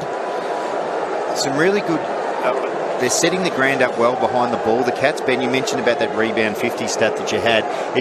Richmond can't get it past the middle of the ground when they're rebounding the footy. Some great work by the Cats. Did Broad get a piece of it, or might have got a fingertip on it? But gee, the umpire's never going to adjudge that as touched unless it's absolutely clear. Dangerfield already has one from distance, from 55. He sets it up across the face of goal. A fly coming from Stanley. Couldn't mark, hand to the pack. Bolter, handball release. Missed Baker, found Parfitt. Parfitt submits in the tackle. Baker takes him out. Right forward pocket boundary throw in. Geelong doing really well on Lynch and Rewalt. I know the ball hasn't come in. It's a little slippery. Neither of those players has had an effective disposal. No marks. A great start for the Cats back there. The Kerrs Hire, 100% locally owned and operated in Geelong. Hawkins and Nankervis. Nankervis grabbed it out of the ruck this time, and then he was dragged down in the tackle. Ball spills into the pocket. Guthrie and the other former number 29 in Gary Ablett with each other in the right forward pocket. Ball out of bounds. These repeat stoppages for the Cats inside 50. Again, it gives the backman just a little bit of time to have a breather. They set the ground up behind the ball, make sure it's all nice and secure. Their spacing's good. This is really good stuff by the Cats. So Hawkins just removed Nankervis. Ball got out the back though. It's now on the wing. Oh, Stewart coming through, took the pill, threw it on the right peg. Chaos sort of ball, rolling up as he tunnelled, gets out the back. Who's first there? Pickett. And the Tiger numbers. He handballs to Broad. Broad pushed off the kick, screws it round straight to Myers. Myers plays on, and Myers drills the pointy golden opportunity. Went begging there. Myers has got to snaffle that. And the Cats' margin now is 8, 3-3-21, Richmond 2-1-13. Pressure from Dangerfield on the Broad kick was brilliant. Myers just missed. Well, he fluffed his lines there. He's got to kick those as a small He had more time. He actually could have gone in a little bit closer too. Short takes off into the right back pocket and then pulls a kick to beyond the wing. Oh, Taylor, gee, Lynch gave him a big shove, and there'll be a free kick for Taylor, who's copped a clip on the way through and he's clutching at his head. So he stays down for the moment, Harry Taylor. He tapped it out of his hand. So there's a big Lynch with a massive shove in the number 7, and there's no arguing that. And then there was just a little clip on the way through. Jack Graham was trailing through, but Taylor's up on his feet. He's got a kick to Menegola. Was called to play on, so he'll swing onto his left boot. He'll send it for 15 out from goal. Nankervis could have marked, went with the fist. Bouncing ball, attacked by Lambert. He's attacked by Duncan. Handball missed its target. Myers, head over the footy. Guthrie. Oh, Nankervis in high. Umpire said play on. Myers has to go again. Ball underneath him, not coming out. And inside 50 for the Cats near the sponsors logo.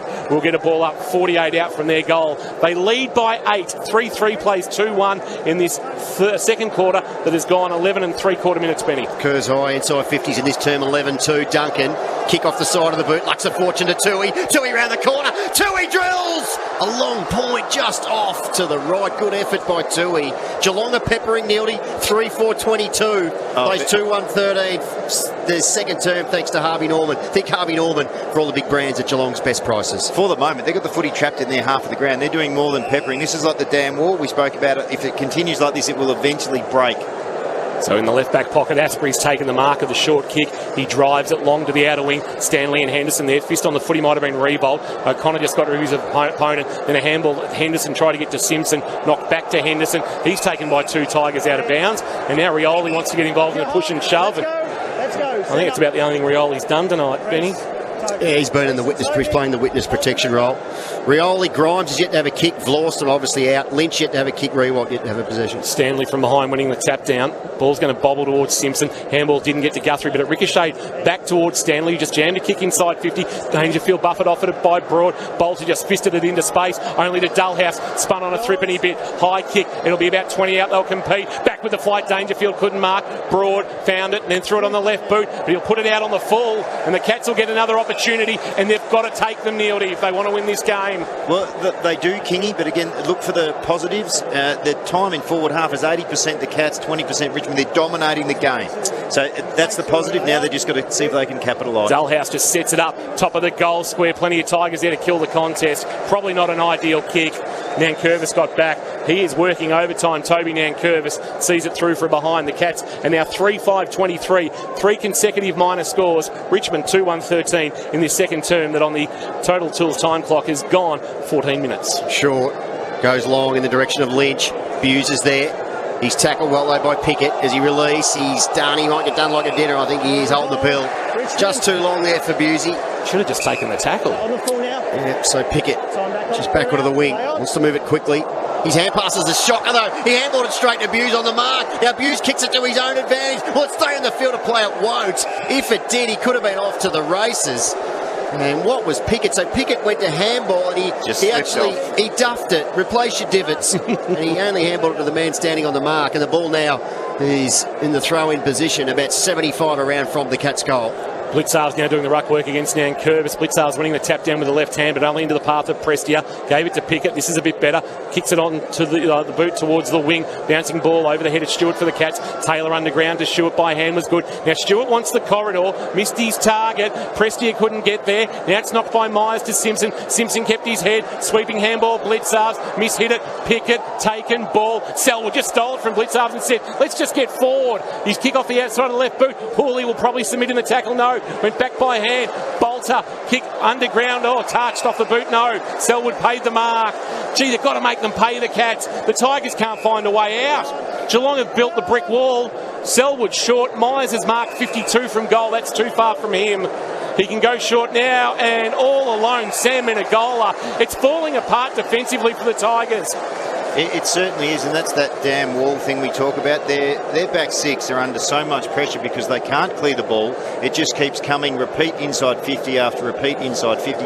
Ben, again, those inside 50s for the quarter. 13-2. Geelong have only had 5 more disposals in this quarter, but inside 50s are 13-2. Sam Menegola to give the Cats a 16-point lead. A deserved 16-point lead, you would say. He sends it on its way. It's fading, but it's working just enough inside the right-hand goalpost. And the Cats have got their 4th. And they've got a little break. They've got the biggest lead of the contest, and it's 16 points with 5.5 minutes to play in the second. Geelong, a 4-5-29. Richmond, 2-1-13 in this second quarter. Thanks to Harvey Norman. Neildy, think Harvey Norman for all the big brands at Geelong's best prices. Okay, so they're moving the ball quickly. Where they can, they're trying to use the centre of the ground, and their backmen and midfielders, this is the Cats, they're setting the ground up well behind the ball. They're getting deep inside 50s. That's what's making it really hard, even when Richmond are getting their hands on the footy to rebound it, they can't go anywhere. It is a terrific quarter of footy here by the Cats. They're dominating, which is great to see. Now, Menegola, good, he's had a great season, went back, deep breath, he took the full 30 seconds and kicked right through the footy. Yep, he's had 7 touches, 6 of those effective, a clearance and a goal now for Menegola. Duncan's up to 16, leading possession when on the ground. Selwood's had 11. And Tommy Stewart's been really good off halfback. He's had 10 touches. Myers, too, playing well for the Cats. He did miss that easy opportunity, but he's had 9 possessions and he's getting involved. Dusty with another change of boots by the looks of it. So 9 of the last 10 inside 50s have gone to the Cats. Ball back in the middle. And Curvis down. Selwood slaps it though. Guthrie slaps it further forward. Howell at Sitcochin, tackled by Parfitt. Way out of it by Parfitt. Gives to Guthrie, who just had a little fumble. Baker puts it on the ground. Taken by Pickett. Pickett pushed off the kick towards the wing. Menegola, the goal kicker. Tackle well though. That's good stuff by McIntosh. Trapped the ball under Menegola. And the umpire says, give it to me. Nobody is going anywhere while I'm in charge. I'll throw it up right on the logo. Centre wing, best seats in the house. Kingy K-Rock hub style, thanks to Warrell Lilly. Number 1 ticket holder. Thank you, Ben. 10 years at the top. Still so much more to come. Oh, deft little touch. Ablett, Selwood inside 50. Hawkins has marked 45 from goal left of centre. Cats in control, but the little master with a deft little tap. The tap down into the path of the skipper. Well, it was a handball, in fact. He got a little fist on it. Wow, outside of the right fist. He is a freak. And we're going to miss him. But gee, tell you what, for the next 2.5 quarters, we're going to enjoy having him. And we're going to enjoy it more if the Cats can keep putting scoreboard hurt on the Richmond Footy Club. This for a 22-point Geelong lead. Hawkins looking at his first of the night from 45. Starts at left, works it back, and the Cats have got a big buffer. They're out by 22. 5:35. Richmond a 2-1-13 in this second quarter, thanks to Harvey Norman. Tom Hawkins with his first of the night, and he now has 29 against the Tigers and 49 for the season. And his goals all because of the man in the number 4, who's got a shoulder that's a little bit dodgy. He's back on the ground and he's produced a little bit of Ablett magic, and it won't be hopefully the last time tonight we see something special from the little ball bloke. That was extremely special, Kingy. One of the things I spoke about in the first quarter was the Dustin Martin, how he's playing high forward, coming up to a stoppage. Gary Ablett played that exact same role then. He got Basher Hooley up and into the stoppage. It's not Basher's go. Yeah. He had no idea what was going on. Once Gary got him where he needed him, and then that was absolutely brilliant. The flick to Selwood, and then straight to the full forward in Tom Hawkins. Now, happy about that. Gary's I think he tried to do a high five with his left arm. He couldn't actually get it up there. But it's a great break, 35-13 for the Cats. He's a bit of 6:30, isn't he? Hands down at the moment. He's Gary Ablett. Ball back in the middle. Cats have put together an amazing quarter. 4 minutes till half time. Graham worked off it by Parfitt. He did well, Parfitt. Then he had a little fumble to Stanley. They crack in. Selwood, look at him working. Graham over the top. Ball at the back. Parfitt on hands and knees. I don't think that bill's coming out. Geelong's intensity around the ball is first class. Even though they've actually had less tackles, 37-24, their contested pill is 64-49, Kerr's higher in favour of Geelong. Tap down there and Curvis, socket off the ground. Edwards out of mid-air. Lambert went through, caught one high, then he just had to throw it out. Socket off the ground. Parfitt had a miss hit, but it dribbled 15 metres out to the wing. Cats have got numbers. Menegola, one of those, but under pressure. Richmond hunted well. Here's Martin. Haven't seen a lot of him in the last few minutes. Handball missed its target. Menegola. Ball bobbled out in the tackle after he took it. Stanley trying to get his hands on the foot. He couldn't. Edwards off the ground. Henry was clean. Tried to get a handball up, but only turned it over. Lambert quick kick inside 50. Lands on the chest of Stewart, who has been outstanding down back, has the boy from South Barwon. He's been right with Gibraltar sort of stuff. He kicks a beauty. Guthrie dropped what he probably should have taken. Short's there to take the pill. Pumps it back inside defensive. Forward 50, I should say. And that is marked by Bolton. So Bolton is marked 48 metres out. He is a thumping kick. And just a little error there. It was a good kick from Stewart. It got over the back to Guthrie, who just dropped what he probably should have taken. And then a hacking chaos sort of ball landed straight onto the bosom of Bolton, who was lurking on the paint of 50. And he'll come in and look to bring the margin back to 16. They haven't scored in this quarter, the Tigers. Comes in, close to the man on the mark, way too close. And that was a bit like the old cow that couldn't produce milk, just the old utter failure. And just a minor score. 2-2-14 for the Tigers, 5-5-35 the Cats. Second term thanks to Harvey Norman. Henderson with kick-in duties, and he'll bring it broadcast side for Warralilly. Looking out there, well, Ablett, that's not a great kick because Ablett can't get his arms up. And so Bolter has marked uncontested with 2.5 minutes to play. So Geelong time, though, to roll defenders back. Bolter, well up the ground, just chips for the pocket. Not a great kick. Asks a lot there of McIntosh. Menegola spoils his opponent. His Wombat Gully Plant Farm matchup. Just for Geelong Insurance Brokers, head-to-head. Hawkins danger, more impact than Lynch and Revolt. Absolutely they have. And Dustin Martin hasn't been able to get off the chain yet. No, not at all. Guthrie is well on top of that area of the ground in terms of his clearances and disposal rate. Stanley, the backhander, Bolton through traffic, a high kick, sets it to about 25 from goal. Pickett flies against Blitzars. Rioli ready to pounce, slipped over as he went to turn, and he lost the footy holding the ball. Stewart will just say, I'll take the free kick, thanks. Hold things up with 2 minutes to play. The Cats should just play. Should they keep rolling the dice, Neil? Or go a couple of minutes to play? Let's just control the footy. Yeah, they'll try it. They'll go long down the line, Kingy. They wouldn't mind a boundary throw in or a mark here. So they won't get either. Broad fists it back. They'll get a boundary throw and eventually it goes off the fist of O'Connor and out as Nick Florston watches on. Out with concussion. Big hit by Dangerfield early in this game. Tigers down to 21. Cats have got some wounded players, including Gary Ablett and Parfitt with a thumb. Throw in. Bolter up against Blitzars. Bolter went off the ground. Edwards gives back to Bolter. Bolter on the left. Inside forward 50 into the pocket. Kick is good. Low down Lynch. Couldn't mark. Sliding on terra firma. And he had 1 bite, 2 bite, 3 bites. Could not complete the mark. And he probably should have in the end. It was a relatively easy effort for a player of his calibre. Harry Taylor actually had an argument throughout on the full there, Neildy. He did indeed. That was a bad miss by Lynch. Oh, well, here's Lynch trying to go through the traffic, grabbing it out of the ruck. Only turned it over as far as Henry, who's then hacked it out on the full. It's gone 8 rows back. Left half forward. Gee, the Cats would love to hold firm here for 1 minute and 27 seconds. Go in with a 21-point advantage, although that was the margin at half-time in the prelim. Kick inside, forward 50 for the Tigers. 15 out from goals where they'll contest. It's at the front of the pack. Martin's there. Got rid of Kolodjasny. Snap around the corner is wonderful. Oh, Dustin Martin with something to spark the Tigers.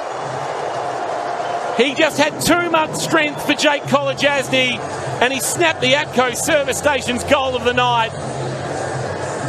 Dusty was something out of nothing. The Tigers have been dominated, but they get something late in this second quarter to give them some momentum. Their first goal of the second term. It comes at the 24-minute mark on the Total Tools time clock, and on the K-Rock Harvey Norman scoreboard, it's Richmond 3-2-20, trailing Geelong 5-5-35. When Dangerfield got his goal against Cochin, and we said that Dangerfield was able to get Cochin in a position he didn't want to be in, that was a defensive one-on-one marking position. On that occasion, Martin took Kolodjasny to a strength of Martin's, but not of Kolodjasny's. He was simply front and centre to a marking contest, and was then able to use his power and agility to win the footy. That's not Jake Kolodjasny's go. He was right with him. Martin is a brilliant player, terrific front and centre, good hands, and a great kick round the body. Yeah, that was a great goal. That was just a half an opportunity, not even half, probably 20%. And he was able to convert it, as he did last week, on a couple of opportunities back in the middle. Stanley down.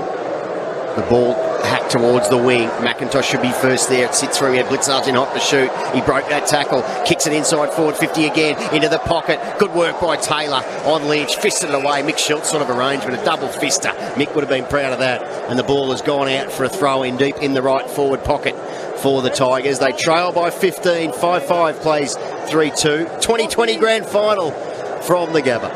Minutes of play. Can the Cats hold firm and take this 15-point buffer in, or find another goal? Stanley front position on the tap down. Blitzarves ran into Dusty, and that should have been holding the ball, and it will be. Well, I don't know what Blitzarves was trying to do there. He just had to get the quick release away.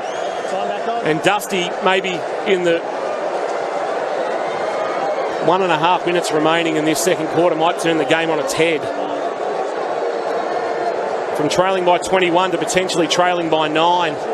He tried to take on the tackle, Blitzarves. You've just got to release, don't you? Get a clear handball, just get it out of the zone. Well, Dustin Martin's tackling you. It's a pretty reasonable tackle. Oh, no. I don't think. Was there time to get rid of it prior to the tackle, Neildy? No. Dusty's going to come out. Well, he's hit the belly of the ball, and it's floated to 25 out from goal. Meant a goal of the spoil. Tui, Stewart, fires a handball. Just wants space and territory. Rolling ball. Cochin, Stewart. Nobody really wanted the footy. Just wanted bodies. 11 seconds to play. Cats might have averted some danger in this last part of the second quarter. They've conceded 1 goal in the last 90 seconds, but you would think unless there's something really quick out of the pack, nothing's happening in this last 11 seconds. Although there's plenty of time. Stanley and Nankervis, front of the pack. Dangerfield's up on the footy. Cochin just jammed it on the boot inside 50. Rolling ball. Lambert got a handball away. Edwards, Prestia, ball bouncing. Oh, siren. He's the Cats' friend as Prestia was lurking. Half-time in the 2020 Toyota AFL Grand Final, and Geelong are a 15-point leader. 5-5-35. That's more than the 4-7-31 they kicked against the Tigers in round 17. The Tigers are 3-2-20. Plenty to get through at half-time. We'll look at the stats for Kerrs Hire. All the injuries for St John of God, and the thoughts of Mark Neal. It's a long break, so settle in. 27 minutes of break for the Cats to breathe, reassess, and steel themselves for another 2 quarters of football that will hopefully land them their 10th VFL AFL Premiership. Half-time at the Gabba, thanks to Warralilly. 10 years at the top and still so much more to come. The Cats lead by 15. Live, breathe, K-Rock football. Half-time here in the grand final of 2020, and the Pussycats, the blue and white hoops, lead by 15 points, 5-5-35. Richmond 3-2-20. Mark Neal, the experts chair. Nealdy, Cats were very, very good. They only lead by 15, and a host of Richmond players were basically non-existent. How'd you sum up that first half? Oh, I thought it was a terrific half of footy. for the grand final that we've always wanted, Ben. Nice and close. The first quarter had everything in it. There was concussion, there was a pop shoulder, there were breaking fingers everywhere, then there were some good goals, and at quarter time it was a point the difference. That quarter, the Cats were clearly on top. They started winning it around the ball. They were in front in contested footy. One of the things that was great, when they got their inside 50s, Cass, they were getting them deep. We spoke about this before the game. They then set up well behind the footy. Tom Stewart was outstanding in terms of winning the ball, but also in setting his teammates exactly where he needed them to be, which meant if Richmond actually did get a rebound 50, it was going back in. The Cats probably will, in a perfect world, Ben, they might even be a goal or two further in front. They're not. They are playing a quality team. But their intent, the pace at which they're moving the footy, the deep inside 50 entries that they're getting, and the way that the mids and the back six are staying connected and setting up the ground behind the ball, making it really hard for Richmond to rebound. That's the area, or the areas of the game, that the Cats are on top and in front, and they certainly deserve their lead. It's really interesting. I know it'll obviously still a half of footy to play, but the first goal of the second half, shapes as pivotal. Richmond get it, the game suddenly is a single-digit margin. Geelong get it, the margin's out to 4 goals. Yeah, it will be really, really important. Obviously, the Cats won't want to change a thing. No. In terms of how they've set up. What do you expect from the Tigers in terms of, will they just think, geez, we've had a poor half of footy here, we only trail by 15, or will they try and maybe move a few things around to try and generate something? Yeah, they won't change their system. Richmond haven't changed their system now for 3 or 4 years. They'll expect it to work a little bit better.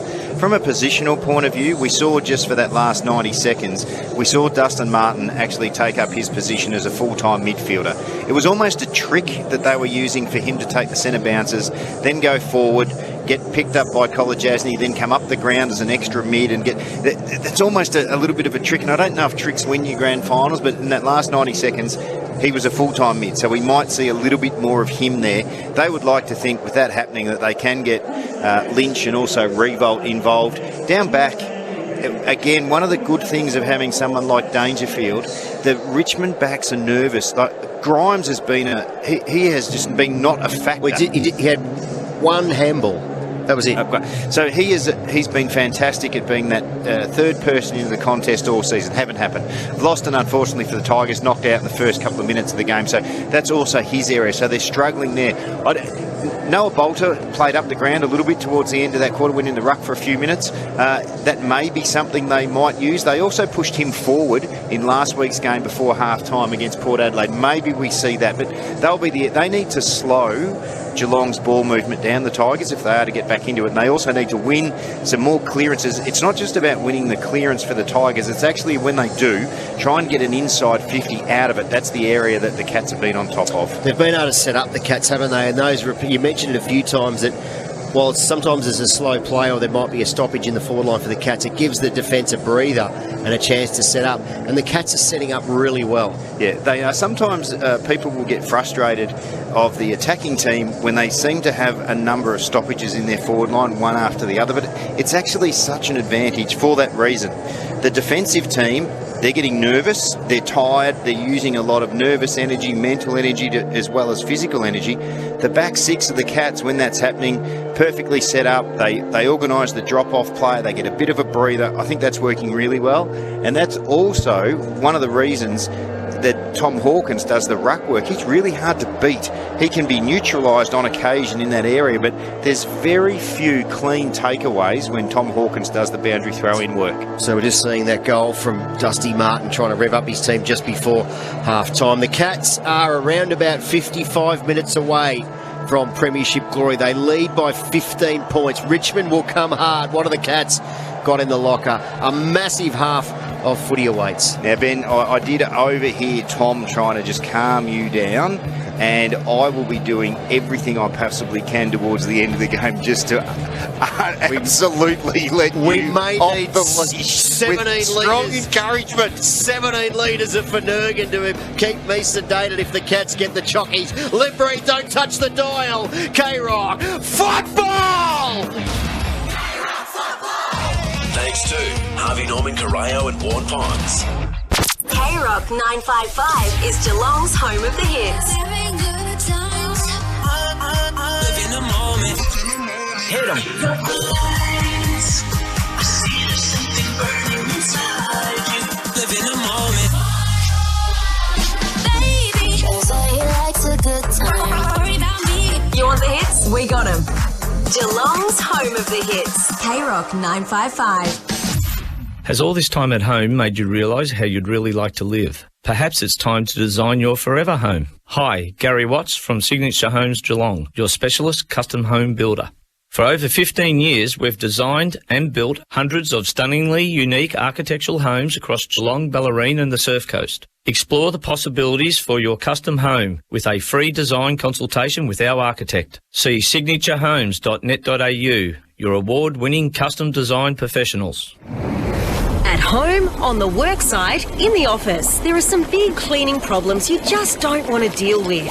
Don't panic. Call Steamatic. Steamatic has real solutions to your cleaning problems. Graffiti removal, kitchen canopy cleaning, blasting services or the big industrial jobs, they're equipped to handle it all. Steamatic, a standout job every time and on standby when you need them most. Don't panic. Call Steamatic. Essington Street, Grovedale. Visit steamaticgeelong.com.au.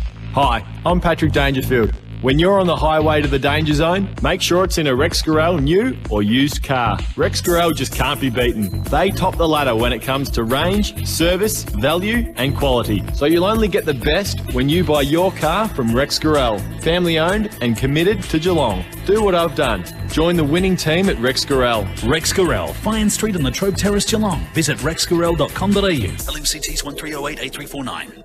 Create your own great outdoors at home with Harvey Norman. Our exclusive new outdoor furniture collection is in store now. With social distancing, our team will show you stylish timber, wicker, aluminium and concrete settings with sizes to suit all spaces. Explore our premium quality products at the cheapest prices in town with pre-order stock on sale now. We have everything you need to deck out your home's outdoor area at Harvey Norman, Princess Highway, Corio and Warren Ponds. The Greenway at Warralilly offers low-maintenance living in the heart of Warralilly Village. Set in a prime location overlooking open space and ovals, you can take full advantage of shops, cafes, schools, parks and more on your doorstep. Get up to $45,000 off your superb Metricon turnkey townhome. But hurry, they are selling fast. Come and experience the way to live. The Greenway at Warralilly. Register your interest now. Visit greenwaywarralilly.com. Conditions apply. Thanks to Harvey Norman, Corio and Warren Ponds. Half-time coming to its conclusion. Players moving into position. You picked up some Wombat Gully Plant Farm matchups, Neildy, already. Yeah, Kingy, we thought that Dustin Martin might go to the middle of the ground. He's actually gone forward and gone deeper forward. So he's got Collar Jasny and Paddy Dangerfield exactly the same. He's starting in the goal square, this time being matched up by Grimes. In the first half he had Broad, so he's the deepest Geelong forward. Tom Hawkins about 15 metres in front of him. Right, so they might try and get Dusty to win this off his own boot, the Tigers. They trail by 15.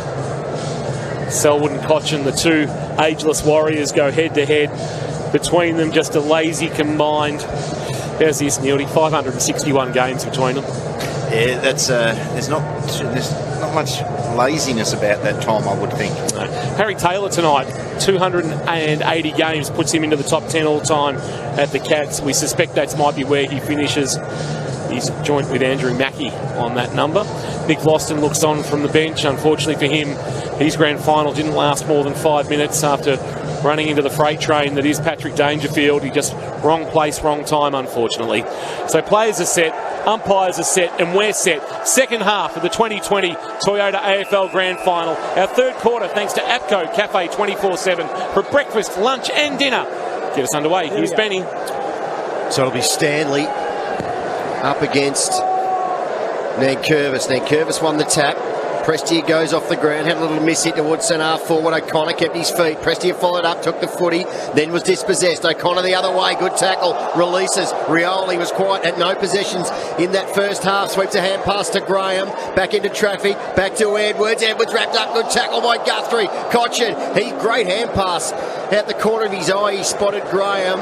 He goes wide to Short. Short gives it to Martin. Martin puts a high ball, top of the square. Rewald will get the free against Henderson Holding in the marking contest.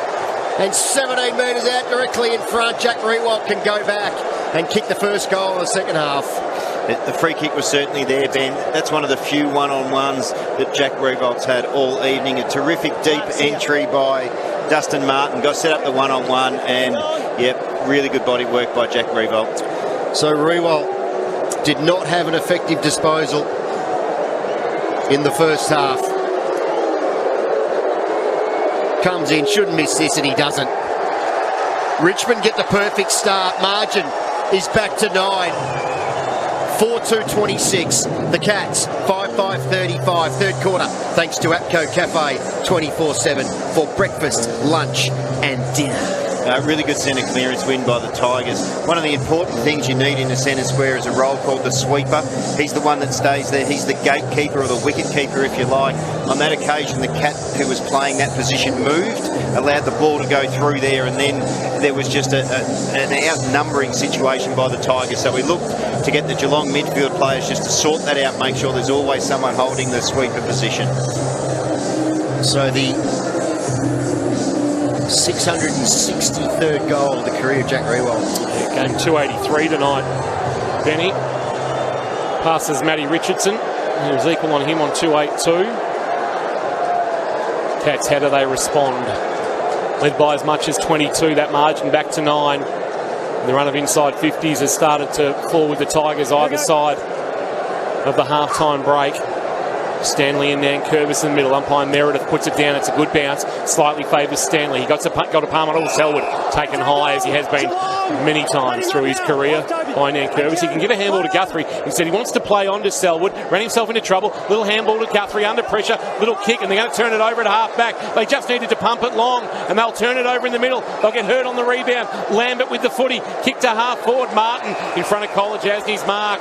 55 from home. Wasted chance for the Cats. Martin shanks the kick. Saw something out the corner of his eye. Graham will get a free kick. Blitzarves was caught off balance, and he's either taken him high or chopped the arms.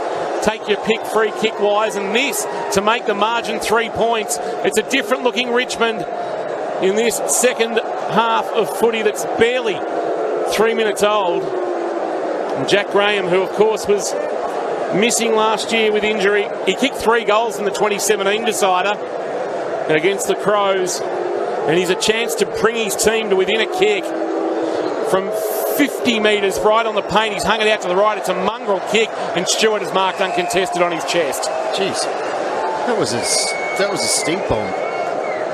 Stewart kicks it into the pocket. Cats just need to settle here.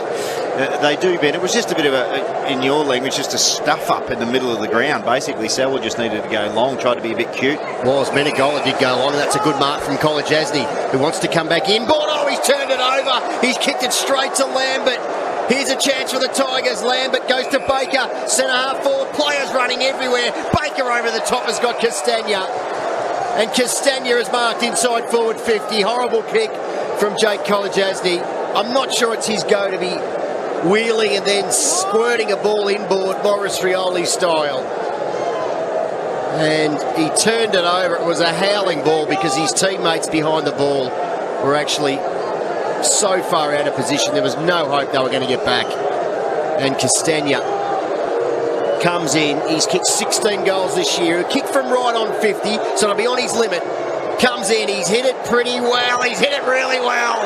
It was a low-flying arrangement, and he's kicked the goal, and the margin is 3.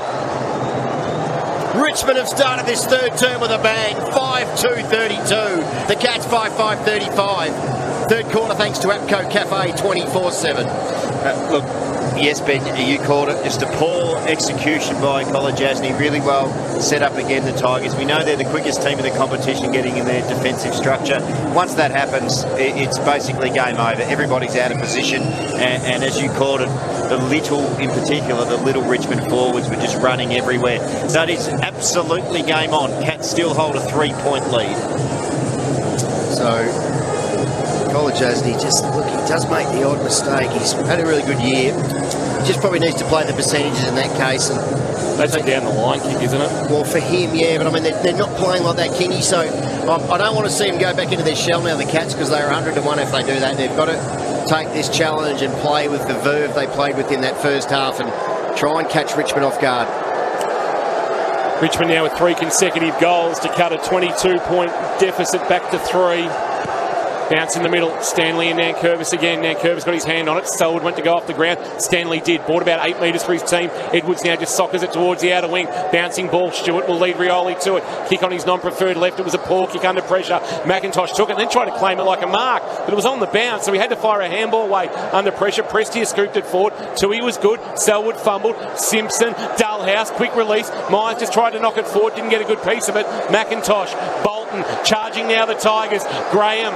He gives a handball. Bang. Hawley got it back. Under pressure to Edwards. Kick inside 50. Spoil was good on Lambert by O'Connor. Martin ready to pounce. Ball front of the pack. Kolajasny, good picker. Taken by Rioli. Handball to Stewart. Out of bounds. Boundary throw in. Right forward pocket. Tigers in attack. Coming with an absolute rush now, Richmond. They certainly are. Cats are under siege here. They'll have to stand up, obviously. Well, boundary throw in. Here's Lynch grabbing it and then kicking it to the goal square. O'Connor's back there playing goalkeeper. Gives a handball to Henry, who fumbled. And it's out of bounds for a boundary throw in. And things are just tightening for the Cats. Just little mistakes in this first part of the third quarter, where we've ticked over 7 minutes on the Total Tools time clock, Benny. Geelong just a little bit nervous. Yep, they are. They're not Ian. They're much Bruce. I'm not sure. Had Curvis, so throw in. Blitzar's won the tap. Simpson immediately tackled by Bolton. That ball's not coming out. And the umpire says, give it to me, I'll throw it up. Still inside. Forward 50 for the Tigers. Cats just need to regather some momentum here. Lynch just pushed Blitzar's out of the way. Selwood comes through. Tries to release a handball, did so to Duncan. Duncan slaps it on the boot towards the wing, but it's again Richmond. Although Dalhouse did well, gives to Hawkins. Hawkins to Ablett. Ablett over the top, releasing handball to Dalhouse. Dalhouse goes back to Myers. Myers from 45. Myers locks and loads, and Myers drills the goal. Great stuff from the Cats. End to end. Good passage of footy. Myers finishes the deal. Geelong out to 9 points. 6-5-41. Richmond a 5-2-32. Third term thanks to APCO. Cafe 24/7. Gee, fantastic team goal. You rarely see a goal like that scored against Richmond. That was from a stoppage. Selwood was involved. Duncan, quick kick. But the run of the players, Geelong completely ran their Richmond counterparts off their feet. Great finish that time by Myers. Ablett involved. Really great use. That is a goal, and I'll repeat it, that you don't see kicked against Richmond very often at all. They ran the footy at them in numbers, and they shared the ball around. Just terrific team stuff. Hawkins playing high has an impact when he does that. APCO Service Station's goal of the day contender. Heading to APCO to win fuel, instant prizes, and even a brand new ute. Brian Myers, he likes goals in grand finals. He kicked 7 in a TAC Cup grand final for the Geelong Falcons in 2017, and he kicked them from all angles, Neildy. Well played. That was a terrific one. We need to see a couple more of those this quarter, Tom, would be nice. So we look up into the crowd and we get vision of Malcolm Blight, who took the Cats to 3 grand finals during Neildy's era. Couldn't deliver in the end, but got a couple at the Crows. Tap down Stanley. Guthrie over the footy. Cochin got a little kick forward about 2 metres. It ricochets nicely to Graham, who gave it to Martin. Kick inside, forward 50 on the left boot. Wanted Nankervis. Knocked away by Henderson. Quick kick, Castagna. Bouncing. Missing to the left. Through for behind. He's lively, Jason Castagna. In this quick third quarter. They're real quick, those little Richmond forwards. Yeah, he was in witness protection in that first half. Obviously, it was his time on the dock. Guthrie plays on and kicks it into the pocket. He's got Kolajasny, who'll be a little nervous. Oh, he went handball to Guthrie. Long down the line, Jake. He did. He did go down the line. He wants a man down there, Stanley. Stanley caught behind. He's going to get a free, I think. It's going to go to Stanley. Geez, that was a little lucky. Not sure there was even Davey Collins, who's got his face painted blue and white. Not sure he thought that was a free kick. Stanley goes wide. He's got Duncan, and Duncan marks, but he's forced into a slow play just backward of the wing. Right below our best seats in the house for Warralilly. Goes short to Guthrie. He's racked him up tonight, as has Mitch Duncan. Cam Guthrie, All-Australian wingman this year. Wonderful season, 14 Brownlow votes. A high kick towards half forward. What's he got? He's got Hawkins presenting, but not marking front of the pack. Dullhouse, wrapped up by Hawley. Got one high, I reckon, from Batcher Hawley. And it's going to be a free kick to the Bulldogs Premiership player. Luke Dullhouse, boy from Leopold. 2 out there. He and Jed Buse representing the Lions of Leopold. 55 metres out. Just sends a high kick. Back there defending. Straight into the hands of Stanley. Quick snap. Just missed. Gee, the defensive fist might have come from Asprey, and it landed in the lap of Stanley, who might have had a little bit more time than he thought, but it is grand final night. And it is a 9-point Geelong lead again. 6-6-42, plays 5-3-33, short plays on Benny. He does. He goes outside defensive 50 to McIntosh, who can actually mark and then go. Long ball. He wants Lambert. That's a wonderful kick. Oh, great spoil, Henderson. Got a fist in there at the last minute against the nippy Lambert, and the ball goes out for a throw-in. That was really important. That was looking like an inside 50 scoring opportunity for the Tigers. Very quick one end-to-end. Great defensive spoil. It was. It was forward of the wing, half forward. Stanley pushed out of the way by Bolter. Slapped it in the direction of Bolton. Parfitt goes in for the Cats. He's dispossessed.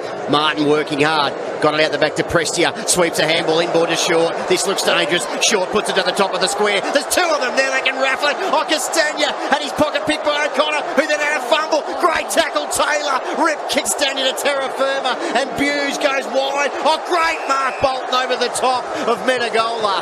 It's all happening. Bolton plays on and he kicks inboard, and it's marked by Lambert. Frenetic passage of play, brilliant from both sides. He clearly took that. And in the end, the mark has been taken by Lambert, 20 out, not much of an angle. There's some nerves and just some high pressure things going on here. Really good play by both sides, and the Tigers, which is the way they share the footy, boys. They have another shot at goal. So Lambert, just 9 goals this season, 70 across a career that reaches 115 games. This to bring the margin back to 3. We're right behind it. He does just that. Richmond are making their surge. A 3-point ball game. Cats are 6-6-42. The Tigers 6-3-39. Third term, thanks to Atco Cafe 24/7 for breakfast, lunch and dinner. Gee, playing Bolter in the ruck and also forward just gives their team such a different look. Now Asprey's gone back to take up that key defensive post that he left behind, so that's certainly had an impact for Richmond. But it's just, again, they're swarming little guys that weren't impacting the game at all in the first half. They're right in this contest. Yep, some players that were really struggling in that first half of footy.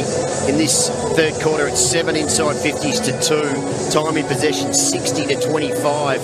They've actually started to win more marks too, 8 to 6. They've had more disposals, more tackles, and they've had more clearances, 5 to 2. So they're right on top. Martin's at 4, Graham 4, McIntosh 3, Prestia 3, and Lambert 3 and a goal in this third quarter. Hughes' kick just needed to be a bit more punchier. Yeah, Neildy just hung in the air too long, gave Bolton too much of a look. It's all by the by now. The margin is 3. Blitzarves will do the ruck work against Nankervis. Nankervis came with a run, won the tap. Duncan released to Blitzarves. Blitzarves can fire it off to Guthrie. Kicked without looking inside 50. Myers back with a hand. Knocked it away from Short. Dullhouse was good in traffic. Got away from the skipper. Now what? Blitzarves too slow. He's been not the first time tonight. Mark Blitzarves has tried to take on the tackler and should have got the first release and didn't that time. Just had to get it on. Good tackle. And a free kick to the Tigers, and it's Short who's got it inside defensive 50. The Short goes long in the direction of his man out there, Stewart out the back, Tui. He had the chicken wing, handball to no one in particular, slap forward by Bolter. O'Connor's there, goes to Duncan under pressure. The pressure from Richmond, Pickett with the tackle. And Duncan and Ball go out for a throw-in. The pressure from the Tigers, Neildy, has gone up in this third term. Yeah, absolutely, Ben. And it's when Geelong are getting the footy in the first half, they're able to run, take some ground, link up. That's completely been removed by the pressure. Blitzarves and Nankervis. Nankervis winning that tap down. Selwood slung in the tackle. Got to get a handball out. Just gave it to Duncan. He knocked it forward. Spilled for Tui. Tui a high kick towards back of the wing. It was touched off the boot. Broad and half it'll fly. It'll fall for Rowan. Handball was deflected away. Out of bounds. Boundary throw in. I don't know what Rowan was trying to do, whether he was trying to get it forward. Just see Paddy Dangerfield on the bench, Benny on the vision. Haven't called his name at all, have we, in this third quarter? I don't think he hasn't had a touch in this third quarter.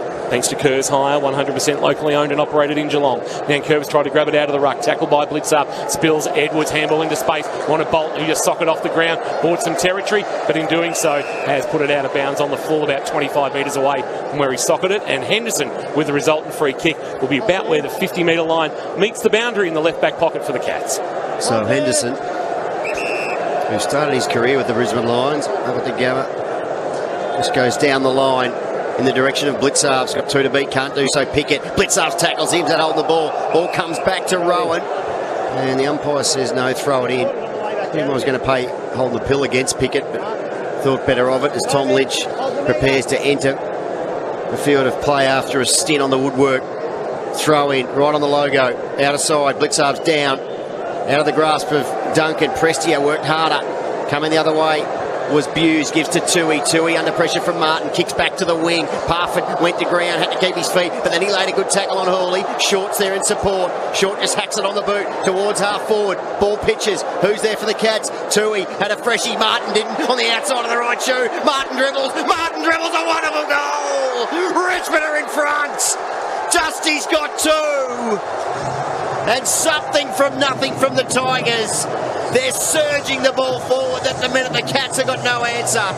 7-3-45, Geelong are 6-6-42. Third term thanks to APCO Cafe 24/7. What's going on at the moment, very similar to the first final the Cats played against Port. They're just being beaten from contest to contest running. They're okay in the initial contest, but what is getting them is the second and third contest. The Richmond players are up. They're just outnumbering at the second contest and the third. Ben, that's when you call a surge mentality, the ball's being surged forward. That's how that happens. So now the heat will go on the Geelong midfielders and the high half forwards. That's their part of the game plan, their part of the territory. They have to step up here. So after kicking 5 consecutive goals, the Cats have now conceded 5 of the last 6, as Richmond have come from 22 points down to lead by 3. It's their first lead since the 24-minute mark of the opening term. With 6.5 to play in the third quarter, the Tigers have made their move in the Premiership quarter. Bounce back in the middle. 2 ruckmen go at it. It's a skew with bounce. Stanley will get a piece of it coming towards it. Well done, Parfitt, to knock it towards Selwood. Selwood, taken high, steady, outside of the right boot, and he's been pushed. So it's going to be come back to Joel Selwood, who'll have a shot at goal to take the lead back for the Cats. Time for the captain to step up.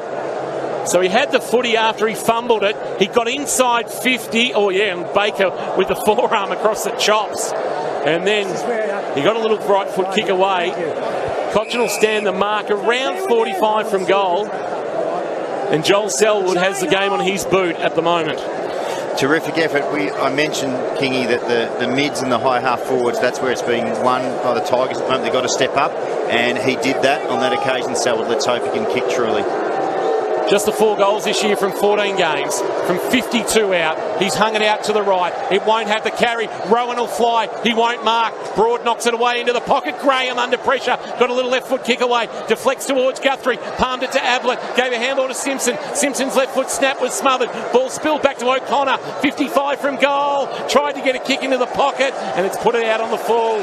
Dangerfield was standing there all alone, but under pressure O'Connor couldn't pull the kick enough for Dangerfield, and it's going to be a free kick to the Tigers in the left back pocket. So Baker just puts it outside, defensive 50 with a high ball. Stanley's there, probably should have marked, didn't. Ground level, Selwood trying to lift his team. Had his kick smothered. Simpson coming the other way. He was dispossessed. They're hunting impacts the Tigers. Bolton kicks it into the middle. Rioli dropped what he should have taken. Who's there? Menegola. Quick give. Everything the Cats do is under pressure. Kolajasny releases to Blitzarves. In and out of traffic to Parfitt. Parfitt this way and that way. Gets back onto his right. A high ball to 20 out. Dangerfield, was he taken? Umpire said no. Cat fans thought it was a free. Broad came through, took the footy, and he was tackled by Myers. Good stuff by Myers. And that's holding the ball against Broad. Good stuff from the smaller Myers. Broad out up ahead of steam. And he tried to break the tackle, but Myers just gripped on for grim life. And he'll win the freeze. Too far out to score. Gives to Guthrie. Guthrie on the run. Long ball is off target. Minor score. And the margin is 2. 6-7-43, the Cats. The Tigers are 7-3-45. APCO Cafe 24/7. K-Rock third quarter. So short kick into the right back pocket from Shorts, marked by Hooley. Hasn't had a massive influence, the former Don, on this contest. Sends it towards the outer wing. What's he got out there? Looks for a fly from Lynch. It's got out of the back. Taylor dropped what he should have taken. Then he scooped it up to Henderson. Henderson lost it in the tackle. Ball's out of the pack. Over it, a couple of Tigers, but trying to burst away Rowan. Managed to jam it on the boot towards half forward. Myers and Hooley. Hooley wraps up Myers. Got him around the neck and around the dreadlocks. And now, see, when Brandon Parfitt comes in like that to lock it up, I reckon the umpire should play holding the ball, because the team's not trying to move the footy on, Neildy. No, they're not. The whole idea is ball in motion. From the ball up, if it's you knocked want, out of bounds. if you Boundary want to throwing. completely exhaust the players, you can pay that rule. You'll kill them, mate. You've got to give some stoppage. So there's a throw in now. It's 55 out from Geelong's goal. Chris Scott looks a little pensive. Stanley up against Nankervis. Nankervis won it down to Bolton. Bolton on the wing. Puts a high ball, pushes his kick. Will it stay in the field to play at will? Stewart had a fresh air on the marking attempt. Hand pass by Edwards. Selwood's there, tries to slap it back. It spills for Lynch. He throws it on the shoe. It's a high ball back towards the paint of 50. Oh, getting back Henry. Hamlin Hanger contender. Good stuff with the flight of the ball. Defensive work from Jack Henry. Henry, long way from home though. Drives a kick towards the interchange gates. What's he got down there? Oh, Guthrie! Hamlin Hanger contender! Climbed high over the top of Toby Nankervis and put him on a footy card. Nice mark by the All-Australian, and he goes short, and the mark's on the chest of Duncan. Wonderful grab from Cam Guthrie. Great elevation. Used the ruckman to his full extent. And now Duncan will drive a kick to half forward through the hands of a Tiger. Might have been Asprey. Prestia just a little soccer. Selwood burrowing in. Underground handball. Ablett on his right boot outside off. Oh, that's a wonderful kick to Hawkins. Tight in the left forward pocket. Hawkins is marked. Now the question. J curve. He steps out on the J curve. He snaps and he has missed to the near side. Through from behind. Margin is 1. Geelong just getting some momentum back. Oh, that was a wonderful mark by Guthrie. That's the mark of the grand final. Put that down, Matty D. That's a wonderful Hamlin Hanger contender. Yeah, it was a good old-fashioned hanger. Hawley's got it. Hand passes to Broad. Broad hurriedly onto the left shoe. Down the line to the wing. Cats set up there. O'Connor went the spoil, then took it at ground level, gives to Henry. Henry kicks it back towards forward 50. Dangerfield's got to run at it. Can't mark ground level. Dangerfield had a fumble. He should have taken the footy and didn't. Dalhouse goes in. So too Pickett. Nankervis over the top. And the umpire says, give it to me. I'll throw it up on the paint of 50 for the Cats. Great response here by the Cats. Richmond had all the play. They had the momentum. They've really wrestled it back. Good work in the contest from contest running. Now if they could just capitalise with another goal, it'd be perfect. Nankervis the tap down. Duncan through traffic. Had it knocked away. Selwood up to Stanley. Stanley a high kick inside forward 50. What's he got? Rowan flying, not marking. Simpson took it off the pack. Quick release. Tried to hit Ablett. Missed him. Dalhouse palmed it towards Ablett. Ablett will try and go off the ground. Couldn't. Ball bobbling. Top of the goal square. Prestia. Clearing kick was good. Ablett saw again. He just kicks for territory. Is it deliberate? It will be. Ablett saw. He may have to come from the ground. It's deliberate paid against Prestia from that clearing kick. There was not another Tiger within the vicinity. So the pressure came from Grimes. And he just got him in the wrong spot. And he saw Gary. They'll have to do some work on him at three-quarter time. We've got a cracking grand final. Hope you're enjoying wherever you're listening. The kick comes from O'Connor. High, 15 out. No mark taken. Dalhouse, little dribble. Rolling ball. Will get to the behind line. Oh, Pickett picked it up. And Parfitt wrapped him up. Took it out of bounds. Boundary throw in right forward pocket. So Marlon Pickett was very nonchalant with the footy there. Parfitt hunted him. Got him out of bounds. And in the right forward pocket, Benny, a boundary throw in. So what can the Cats conjure? The throw in, high ball. Hawkins contests the ruck against Nankervis. Both ruckmen missed it. Nankervis slapped it out towards Prestia. In turn, he slapped it wide. Abuse comes through, but can't keep the ball in the field of play. And Richmond bought about 15 metres there. Will have another throw in, this time about 30 around from the Cats' goal. Sea of players around the pill. 1:52 to three-quarter time. Richmond lead by 1 point in the grand final of 2020. Hawkins front position, slapped it. Ablett was taken high up. I said no. Dangerfield hands and knees, handballs to Buse. Buse tries to break the tackle. Then he throws it on the right peg. Will it stay in the field of play? It won't. It's gone out in the full. He got a bit of purchase on it. Ablett is really, really sore. He's staying out there though. And the free kick will go to Asprey deep in the back pocket. He is with it. David Asprey, the now backup ruckman. Noah Bolter making the most of the opportunity when Asprey was out injured. He drives a kick towards halfback. What's he got out there marking wise? Well, he's got nothing because Menegol is marked. He wants to come inboard and just go slightly backwards to Duncan. Duncan outside of the right boot. Sends it long. Front of the pack. Rowan. Nankervis was good. Handball to Castagna. Castagna, though, had his kick smothered. The ball ricocheted towards the boundary line and out of bounds. Dalhouse outstanding. And we'll get a boundary throw in. He was outstanding, King. That's what we talk about, the pressure. They get repeat stoppages inside their own forward 50. It's terrific play. Hawkins front position in the ruck contest. Bolton did the roving though, and a clear kick inside 50, a one-on-one. Asney good against Martin, but Martin did the roving front of the pack and then just kicked for territory, but the Cats have got a man back, and that man is Blitzarves going back with the footy. Will he find the footy on the ground? It's bounced. He's going to have to go and get it now. He's got time to just turn in the tackle of Prioli. Gave it to Henry, who lost it. Ball bobbles for Graham. Graham shares it by hand with Lambert. Edwards misses to the right. Blown opportunity there for the Tigers. They double their lead though. They're 7-4-46, Geelong 6-8-44. This is a cracking grand final with 50 seconds to play in the third quarter, Benny. So Henderson goes long. It's a 2-on-1 in favour of the Cats. Stanley's out there with Rowan, and Rowan takes the mark. Held by Broad, wants to move it quickly. He's got about 33 seconds, Rowan, before three-quarter time, and I don't think there's going to be any score because he just chips it wide. He kicks it over the head of Menegola, and it's gone out for a throw-in. So Geelong have got to regroup now. 30 seconds, they cannot concede a goal. Skill error from Rowan. Ball is out right on true centre wing. Need to just lock things up. If they can't kick a goal, 2 points at three-quarter time is a good place to be. Tapped down by Stanley. Asney stolen almost by Martin. Simpson went in and got it. Lost it in the tackle. Here's Bolton bursting away. Outside of the right boot. Kick inside 50 to a one-on-one. Taylor knocked it away. What's at the front of the pack? Revolt tried to take on Parfitt and then lost it. Rowan gave it to Parfitt. Can the Cats hit him with 8 seconds remaining?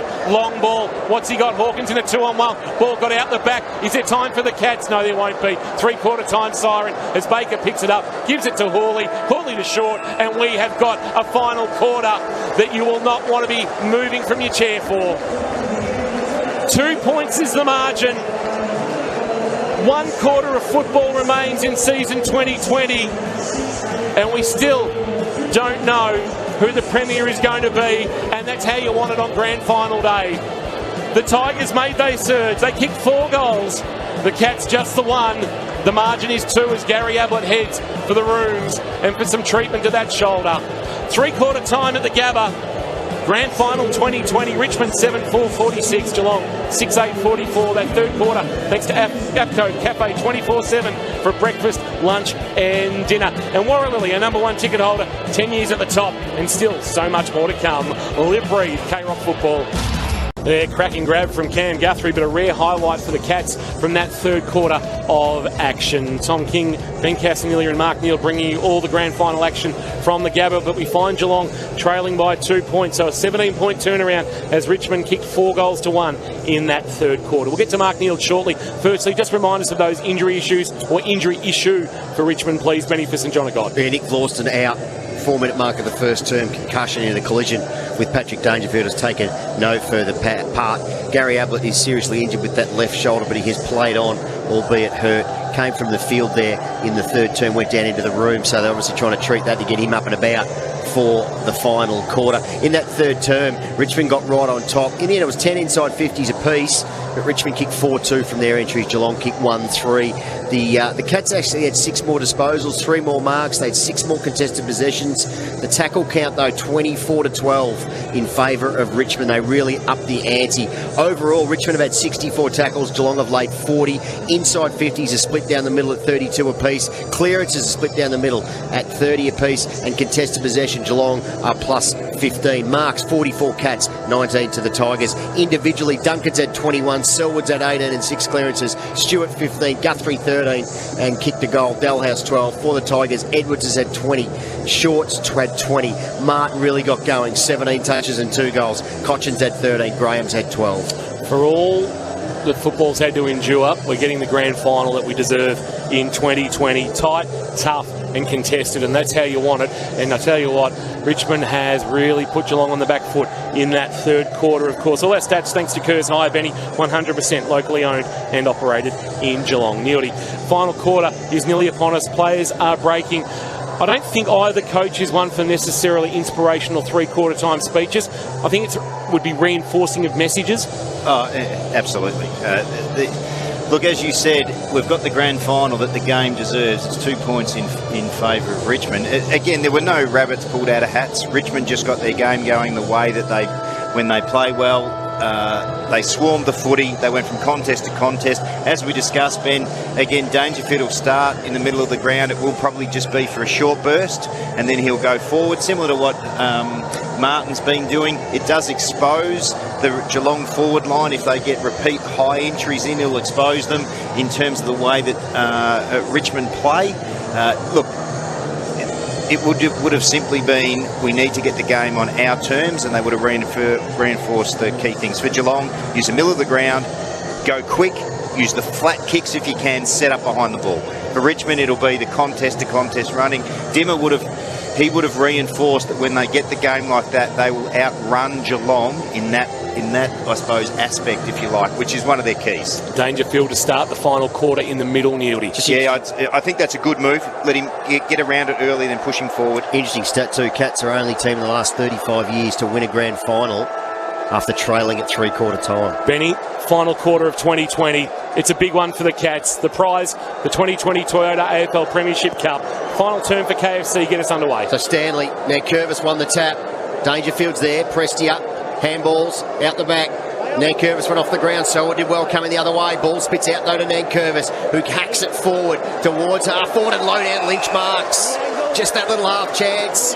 Nankervis took it and Lynch low down, too far out to score. He shanked the kick. It's a shocker. He's kicked it straight to Stanley. Hasn't had a great night, Tom Lynch. Just one mark. That was his first mark of the game. He's had one effective disposal, and that was an absolute stinker. He kicked it straight to Big Reed Stanley. Stanley sends it out towards the interchange gates to a one-on-one. Henderson got Graham under the footy but couldn't mark. Baker found the ball. Underground kick. Tigers are loose. One of those revolt. Handball back to Graham. Graham inside 50 with a quick left foot. Snap bounces at Castagna's feet. He left it behind. Oh, Lambert. Handball. Easy one here. Dribbling goal. Kicked by Prestia. He's got his second, and the Tigers now lead by 8. They strike the first blow of the final term. Less than a minute played, and they kick their 8th of the night. 8-4-52. Geelong 6-8-44 in this final term. Thanks to KFC. Get into KFC today and grab a popcorn chicken slab for only $10.95. So when Reece Stanley marked that footy in the back 50, Richmond were already set up behind the ball. When he looked to play on and go wide, there was nowhere to go. He looked to the middle of the ground. They'd already set up, and then from there it became particularly difficult for the Cats to get the footy out. That ball, that marking contest that Henderson was in, it really only had two options for Geelong. He needed to mark it or put it over the boundary line. The minute it was kept in play, their mids were away with the footy. So not the start the Cats wanted. They lead by 22 points at the 18-minute mark of the second term. They now trail by 8 in the opening couple of minutes of this final quarter. What have they got in the lock of the Cats? They're going to have to dig deep. Dangerfield still in the middle, alongside Guthrie and Selwood, Cochin, Edwards and Prestia in there for the Tigers. Stanley up, one though by Nankervis. It's going to be a free kick. Dangerfield holding the man. To Dangerfield. So the Cats, in fact, Selwood's got it, but it's going to go to Dangerfield. He doesn't know it's his free kick, so they can't have been a whole lot in it. No, that's always a bad sign when all the players run off and the guy who's got the ball has got no idea why and how. So Dangerfield just kicks a long ball in the direction of Hawkins. Hawkins, he had a chance to mark it on his chest, and he fluffed it through his arms. Ball spits out the back and goes out for a throw-in deep in the right forward pocket. He did everything but mark the ball there, Tom Hawkins. He worked Asprey off the ball, and the ball hit him fair in the guts, and he dropped it. Gary Ablett looks on from the bench. Will we see him again tonight? Final game for the Little Master. Right forward pocket boundary throwing. Cats 35 from goal. Nankervis tried to grab it out of the ruck. Was knocked out of his grasp, but into the path of Edwards. Jammed it on the boot to the wing to a one-on-one. Revolt will get a free kick after being taken high by Henderson. He was a bit stiff there, Lockie Henderson, but it'll come back to Revolt. He'll take it back of the wing. Will the Cats roll back quick enough? Can the Tigers open them up? Revolt with the footy. He sends it towards forward 50, a one-on-one. Taylor and Lynch. Lynch couldn't mark at the front. Lost it in the tackle of Stewart. Taylor fumbled. Stewart left it behind. Quick handball up to Lynch. Came from Baker. Open goal square. Bouncing ball is across the face and out of bounds for a boundary throw-in the right forward pocket. And things are tough for the Cats at the moment, Neildy. Oh, they certainly are. They were set up then, the Cats. Taylor just overran the footy. They were all there ready to go. And as soon as it got behind them, put Richmond in the box seat. So throw in. Stanley up. Martin came through, slapped away by Blitzarves. Cats got numbers. Blitzarves Throws it on the right. Shoe. Dangerous ball though. Pickett's got it. Handball to no one in particular. Hawley tries to slap it to Edwards. Coming the other way. Is that going to be in danger? It's going to be to the Cats. A free kick to Dalhouse. Hawley went out of mid-air as Dalhouse had his mitts on the Thomas Williams Sherrin. And Luke Dalhouse, but again, Neil, it's a slow play. Dalhouse. Oh, that's going to be 50, I reckon. Yeah, man on the mark went over. And it might have been Marlon Pickett. So, Cats just get some relief. And they need it here, Kingy. You're right, Ben. Richmond have just clamped down. They're sending no fast plays at the moment. They're used to the corridors dried up. This might just be a bit of... Handball off to Duncan. Duncan will drive it to the pocket. Dangerfield on the lead, couldn't mark. Crashed the pack, front of the pack. Henderson knocked out in the tackle by Bolter. He was too slow, was Lockie Henderson. He just needed to take the tackle. Gee, Dangerfield had a fair piece of that, but no mark, and Lockie Henderson's been pinged for holding the footy. And Bolter will have the resultant free kick down in the offensive 50 for the Tigers. Noah Bolter, the only player without a premiership medal. He turned 21 yesterday, Benny. Yeah, something of a story. It's been unbelievable this year. Just goes to the big high mung towards the wing. Henderson's there. Worked under it, Taylor. Oh, he's slow, Harry Taylor. He handballed it straight to Rioli. Martin's there. They're hunting in packs. Quick give. Rioli's wrapped up. Good tackle by Henderson. Ripped him to ground. The umpire says, give it to me. Jeez, Harry Taylor, Neildy. He's not having it. He's done well defensively on Lynch. Or in the air, Ben. On the ground, no good. And he's really struggling with the ball. It's the old Terraford. Umpire tosses it up, hitting it hard. Blitzar's after Blitzar's got rather Parfitt after Blitzar's got a hand on it. Here's Blitzar's giving it up to Selwood. Selwood's kick went through hands. Stanley alone.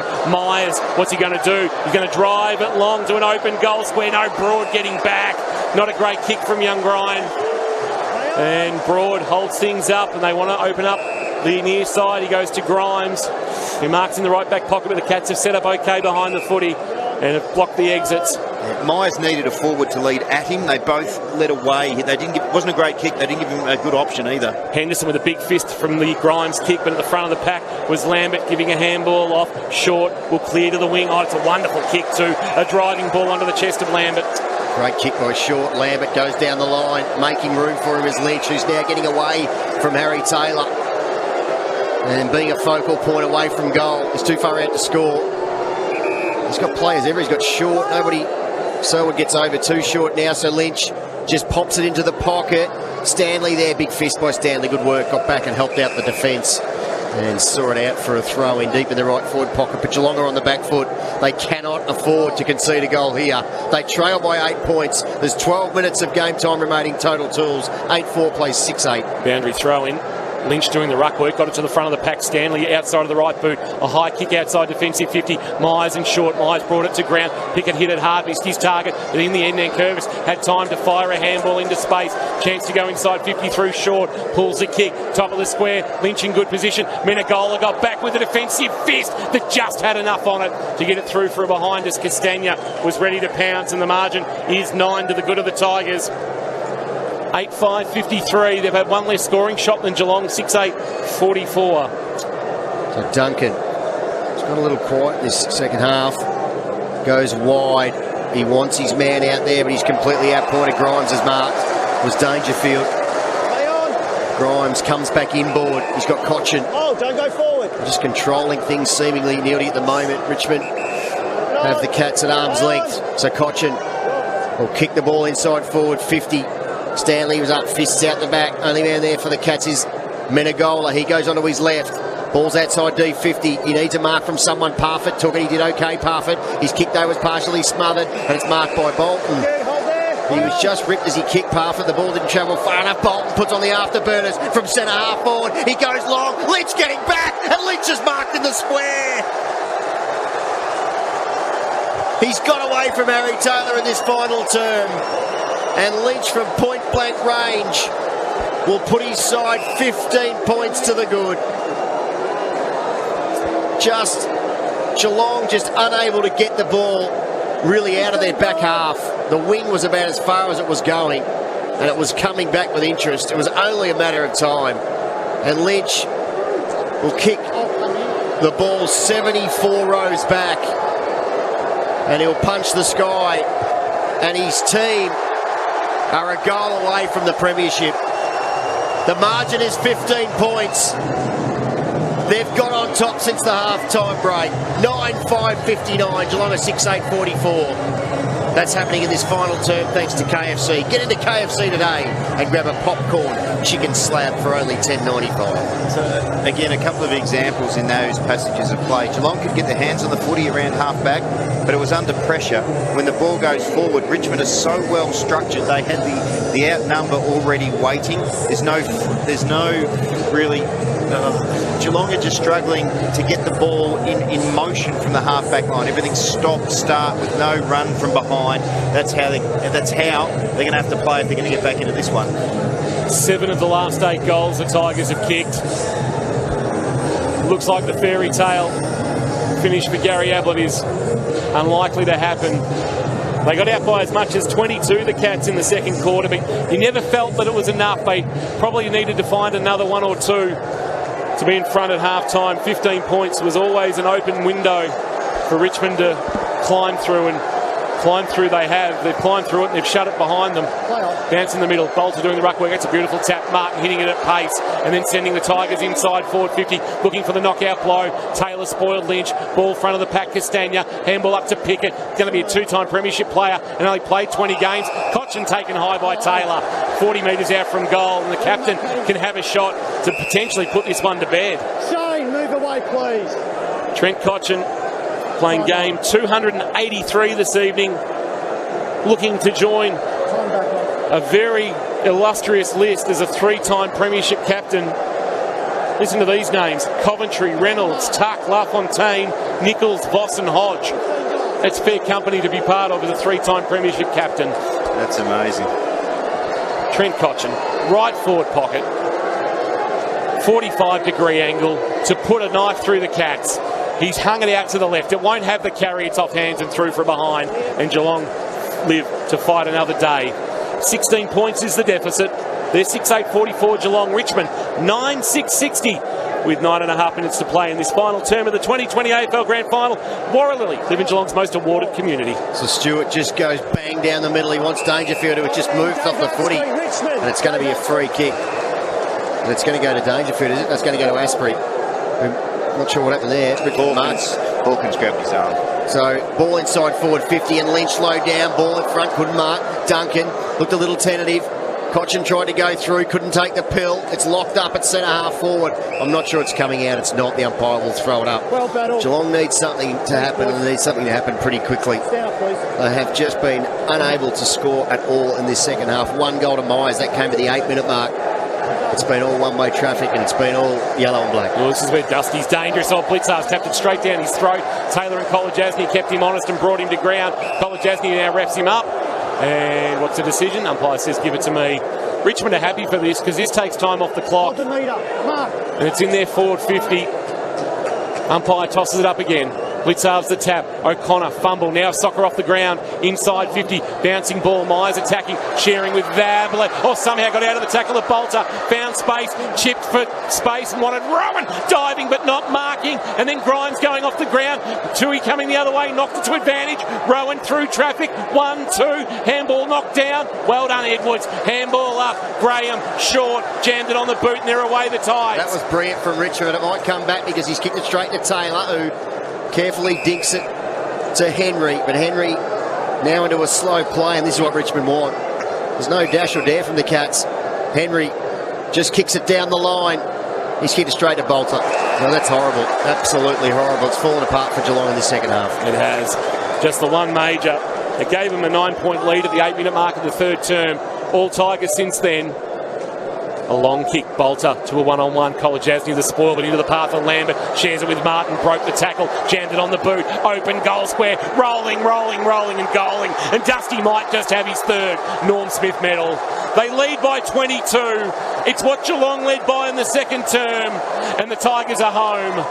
They'll win their third in 4 years.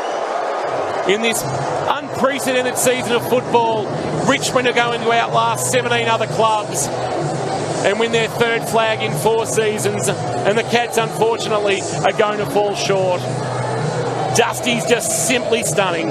He's got 3, and it's hard to argue that he'll take home the Norm Smith medal for the 3rd time and become the first man to do so, Neildy.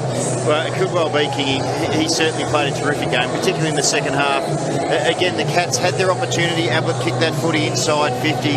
They just got outnumbered at the contest that followed, and they didn't see the footy again, and a terrific goal by Martin. Hawkins, Rowan drop marks inside forward 50. And you've got to take your opportunities in the grand final, and the Cats took them in the first half, but haven't taken them in this second half. No, look, you're right, and look, it has taken. It's taken the Premier until the last quarter of the season to put them away.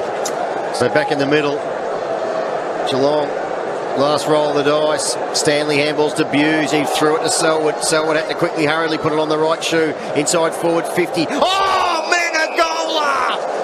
Hamlin Anger contender. He's knocked his own man out, Sam Simpson. But that was a brilliant mark. Stand back, guys. Stand back, please. Going back with the flight of the ball. Bang! Don't worry about the mark. Great stuff. Courage from all players. Short and Simpson coming one way, Menegola the other. And Menegola has dragged out a beauty, and in the process has knocked out Sam Simpson. Well, eyes on the footy from everybody. Short, Simpson and Menegola, who takes a Hamlin hanger, but unfortunately Sam Simpson might not have too many memories of Grand Final 2020. Just his 15th game of footy. Ironically, playing at the same age, 22, as what his dad played in 92. In a grand final, and unfortunately going to be on the wrong end of the ledger as well, unless the Cats can mount something in this final 7.5 minutes. So we're going to get another delay in play. So chance for both teams to catch a breather, be addressed. Joel Selwood speaking to his team, especially to his midfield. He's looking at Menegola, he's looking at Guthrie, he's looking at Dangerfield. He's talking about ball movement and what the Cats can do. But right now, Sam Simpson is the concern. Medical staff with him. So in the first 5 minutes, we had Nick Vlauston concussed, and in the final 7.5, we have Sam Simpson lying flat on the Gabba turf. Can't question the young man's commitment. St Joseph product through the Falcons. On a 10 Falcons out there tonight for Geelong. But his night's going to end a little bit earlier than he'd hoped. This vision of Gary Ablett on the screen, unfortunately the fairy tale's not going to come true, you would suspect. Joel Selwood looks on at his fallen teammate. All care being taken with Simo as they will look to place him on a stretcher. You would suspect the neck collar's gone on, and hopefully, like Nick Vlauston, he's able to make a quick recovery and at least be there in coming minutes as the Cats close out season 2020. Potentially not the way they wanted to. Sam Menegola needs to go back and deliver a goal. Harry Taylor sits on the bench. Have they made some match-up changes there? Harry rubbing his hair. Will he come back on? Simpson's already had a line put through him, Benny, for St John of God, your emergency specialist. Yeah, let's hope he's okay. And it's just a simple, well, it's not a simple concussion, but let's hope there's nothing more untoward. So it was great courage. He was coming one way. Menegola was a great mark. It was a terrific mark, and I know poor Sam Simpson's on the end of that. Just the technique to do it as well. He's very well organised footballer, Menegola. He didn't go back open. He went back, he hunched, he rolled, he turned. So the full force of his hip and shoulder was what Sam Simpson ran into, unfortunately for him. But you're right. What have we got? 7.5 minutes of play to go. So just almost a half a quarter of footy. He's got to kick this goal, Menegola. It's a solid kick. But he's going to, when he kicks the ball, he's going to be 55. Yeah, he's a good kick. I'm not sure the distance will be an issue for him. It'll be a question of accuracy. He is a thumping kick, Menegola. So if there's going to be any chance, he's got to split the middle here. He doesn't. Kingy, you mentioned when Joel Selwood was talking, he was specifically speaking to the mids. that's where Richmond got on top of the game in that it was just a contest-to-contest running, and the Geelong mids and their high half forwards just got beaten in that aspect of the game. They were playing against the best at it, and they just came up short for a period of time. That's what Port Adelaide did in the qualifying final. Exactly the same. Similar, contest-to-contest. Yeah. So the Cats have got some work to do. It's not beyond them. We know they can score in bursts. But Sam Menegola either needs to find somebody to kick a goal from a pass or drill a long goal from this opportunity. Sam Simpson still being looked after. He's now on the Medicab, but we are a long way from a resumption in play. They need to firstly get Sam Simpson to the Geelong race, get him off the Medicab, and then get the Medicab off the ground. So we will wait patiently for all the care to be taken with Sam Simpson. And the Medicab now is in action and taking its time to depart the Gabba. Crowd been posted yet, Benny? No, Kingy. 29,767. Oh, sorry. Yeah, I was just about to say. Crowd, 29,767. I was looking at 11 minutes. I'm thinking that can't be going to be more than 11 people at the game. So 7:29 to play officially. Sam Simpson looks like he's speaking with the doctor, so that's a good sign. No doubt the family concerned, and they will get an update as soon as possible from the medical staff about the health of Sam. Sean, of course, a wonderful player with the Cats through the early 1990s, a member of the 92 grand final side, and an emergency in 94 and 95, and then off to St Albans, where he was very handy as a coach, taking the Super Saints to the finals in the GFL. And still well revered down there at St Albans Reserve. Just a shot of Anastasia Palaszczuk, the Premier of Queensland, who I think football fans across Australia have much to be thankful for her, for us to get a season in. Umpire still with the footy, waiting for the nod to hand it over to Sam Menegola. Tom Lynch will stand the mark right on the 50-metre paint. There won't be any angle. He's just left of the corridor, Sam Menegola, when he takes his kick. He's had a little bit of time to think about it, Menegola. He has, yeah. We've had a significant delay in play. So 14:37 on the running time. Benny, what are we up to running time-wise? We've had about a 7-minute delay. 21 minutes. Yeah, there's 7 minutes and 29 seconds of game time remaining. So Sam Simpson's come off the Medicab, and that Medicab will make its way off the ground. Brian Cook, Colin Carter both looking on, concerned. Sammy goes down the race on the stretcher. Now time for the Medicab to depart the Gabba, and we can resume play. Neil, you might as well just dare now. There's no percentage to be played for. No, there's not. Kingy. You might as well win this game trying something. Yeah, and I tell you what, if we're sitting here talking about that, the players will be aware of it, and where possible, that's what they'll try and do. Mark Neal in the experts chair tonight.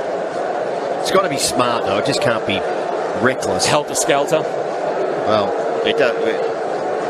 They'll just do everything they can to go quick and get it into one-on-one contests, use the middle of the ground. If you're going to lose the grand final, it doesn't... Yeah, margins are relevant. Yeah. Richmond lead it by 22. It has been a fantastic half of footy by Richmond. They've just... exactly what the Cats were doing in the first half, they did in the second half. There's 7 goals to 1. Yeah, they're just dominant. One and around the ball, and that contest-to-contest running is a massive thing. All right, play to resume. Sam Menegola with the footy inside the centre square. So Menegola, I'm suggesting he can kick the distance. Surely he's not going to take his allotted 30 seconds. He's had 7.5 minutes. He comes in, he hoists a long ball, he's hit it well, and he's kicked the goal. A glimmer of hope from the Cats, long-range bomb from Sam Menegola. Margin Tigers back to 16. He's got his second. 7-8-50. Richmond at 10-6-66. Fourth quarter, thanks to KFC. Get into KFC today and grab a popcorn chicken slab for only $10.95. Well, now, Joel Selwood's had plenty of time to address his troops, and he would have spoken about all the things that we spoke about just trying to go as quickly as you possibly can, as direct as you possibly can, roll the dice, and let's see how we go. That is a massive kick after standing still for 7.5 minutes. He's kicked it from 55 metres. That's a great kick. He is quite a penetrating kick, Menegola. 7-8-50 Geelong, Richmond 10-6-66. Still time if Geelong are good enough. Can they break the Tigers down in this final 7 minutes and 4 seconds? Final turn thanks to KFC. We're here for Warralilly. Live in Geelong's most awarded community. Bounce not too far away. Umpire Fleer puts it down. Stanley to go against Nankervis. Stanley just mounts Nankervis, who grabbed it out of the ruck. And the umpire says, give it to me. So Nankervis was optimistic, grabbing it out of the ruck in the middle of the ground. Stanley wins the tap down, socket forward by Edwards, not for the first time tonight, to right half forward, rolling ball, looking for Lynch. Taylor's there, try to palm it away into the path of Menegola. Got to get a handball away, did. Graham will be first there, harassed by Taylor. Bit of the fumbles and then mishit a handball. Castagna socketed it into the boot of a teammate, was it? Was it Presti's foot it came off? Or was it a cat? No, it came off a cat. Came off very tight. Now that's unfortunate for Geelong, and the free kick belongs at right half forward to the Tigers, and it's in the hands of, it was Taylor's off the boot of Castagna into Taylor, and Castagna sends it inside 50. He does, top of the square. Stanley's there with the big fist. The ball's gone out for a throw in deep in the right forward pocket. This will suit the Tigers. It'll create pressure for the Cats and suck time off the clock. So I've got to work, fashion an entry, a clean entry out of their defensive 50. Lynch having a run on the ruck. Castagna taken by Henry. His kick was partially smothered. Taken by Graham. Graham's flying shot at goal is off. Missed everything out on the full. Geelong need to try a switch here or something. Stewart's got it, but he's hemmed in against his own defensive point post. Stewart brings a broadcast side for Warralilly, a high ball. What's he got? Stanley flying. Ball doesn't get out the back. Well, it did, but only to Short. Short now turns and kicks inside forward. 50, uncontested. Revolt's mark. Nobody went with him. And if it wasn't over before, it will be over now, unfortunately, for the Cats. Revolt with the shot at goal to put the icing on the cake for the Tigers. Kick one already tonight, Jack, in that third quarter burst by the Tigers that turned the game on its head. Jack Revolt to put the margin back out to 22. Cats fans hoping for a miss to make the margin only 17 from 48 metres. Revolt pulls it to the left and has missed. So the Cats momentarily stay alive, and Stewart quickly wants to go up the middle. He does. He just goes with a long 60-metre bomb into the middle of the Gabba. Then Curvis is there, so too Dangerfield. Tried to fist it forward. Buse took it. He's immediately tackled. It's going to be a free kick to Buse. Here's a chance for the Cats. Buse not sure what to do this way and that way. Then he just goes with a long ball. You only got one man there. Rowan's got about 9 to beat. Ground level Dalhouse. Handball's wide. Duncan. His hand pass to Myers. Not great. Coming the other way was Tui. Tui did well. Picked the footy up. Lowered the eyes into the pocket. He wants Ablett. Can't do the business. Cochin. The skipper got back and saved the day in front of Gaz. And Richmond fans love it. He kicks it about 3 metres, not far enough. Presti's hand pass. He tries to go to Baker. Baker on the ground, releases. Selwood tries to work it to a teammate. Can't do so. Hooley's there. Selwood wants a free. Umpire said, give it to me. I'll throw it up inside forward 50 for the Cats. Again, we saw when the ball goes in high into the Richmond backline, if you don't have a legitimate marking option other than Hawkins, you're just going to get gobbled up. Stanley wins the tap down broad, just a little throw out the back to Hooley. Hooley lost it in the tackle, then fisted it forward. Oh, the turnover. Ablett, handball. Stanley, quick snap, went up the chimney, touched off the boot by Pickett. High ball. Guthrie just wanted to fist it forward, buy some territory, rolling ball. Hooley happy to see it out in the right forward pocket. Geelong need to goal from here. Nearly, they can't afford it to go out and try and bring it back. No, they certainly do, Kingy. They need, what have we got? 4 minutes 20. They need 3 goals to win. Right forward pocket. Kicking to the left to be K-Rock Radio. Ball back into play. Nankervis front position. Hawkins tried to win from behind. Cochin, slick hands, Pickett. Jammed it on the boot towards half-back. But Kolajasny, rare time in front of Martin, is marked. So Kolajasny, what can he conjure? The clearances seem to be well in favour of Richmond. It's after half-time. He goes long. He wants Dangerfield to hit the deck. Can't mark, and the ball again fisted out for a throw. And this suits Richmond. Just eking time off the clock. 3 minutes 57 seconds total tools. Game time remaining. Dangerfield has had, I think, just 2 or 3 possessions since half-time. Ball back into play, Nankervis and Hawkins. Hawkins tried to grab it out of the ruck. Selwood tried to stop the loose ball off the ground, knocked forward by Nankervis. Edwards is away at half-back, driving the kick towards centre-half forward. Foot race now, Lynch and Stewart. Stewart been great tonight for the Cats. You'll find it defensively. Fire a handball to Henry. Henry steps inside Lynch. Neat little kick on the outside of the right boot. Tui's got it at right half-back. Last roll of the dice here for the Cats. He goes to Myers. Myers hasn't got much on. He just has to go wide to Ablett, and couldn't come back inboard there, Myers. Ablett, he wants to move it. He does. Inside forward 50. Grimes with the spoil. Duncan. Ground level Hooley. Underground hand pass was good to Bolton. Bolton gives to Baker. Baker on the left down the line. The kick is a good one, and Lynch should mark, didn't.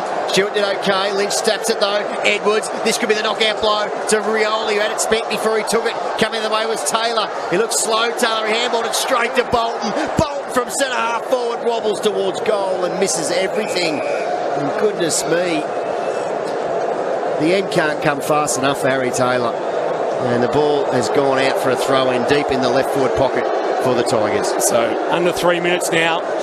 Cats need everything to go their way. Just the one goal in this second half. Set 2 goals rather in this second half. Blitzar's down to the front. He pumped it straight to Lynch, doing the roving quick snap. Has missed to the left, through for behind. Best the Cats can hope for now, I suspect, is a draw in regulation, Benny. But I think we're hoping against hope, unfortunately. Yeah, 2 minutes 48, Kingy. The Premiership is one and done. Long kick in from Stewart. Buse at the spoil. Lambert. Handballs back inside forward 50. Dangerfield.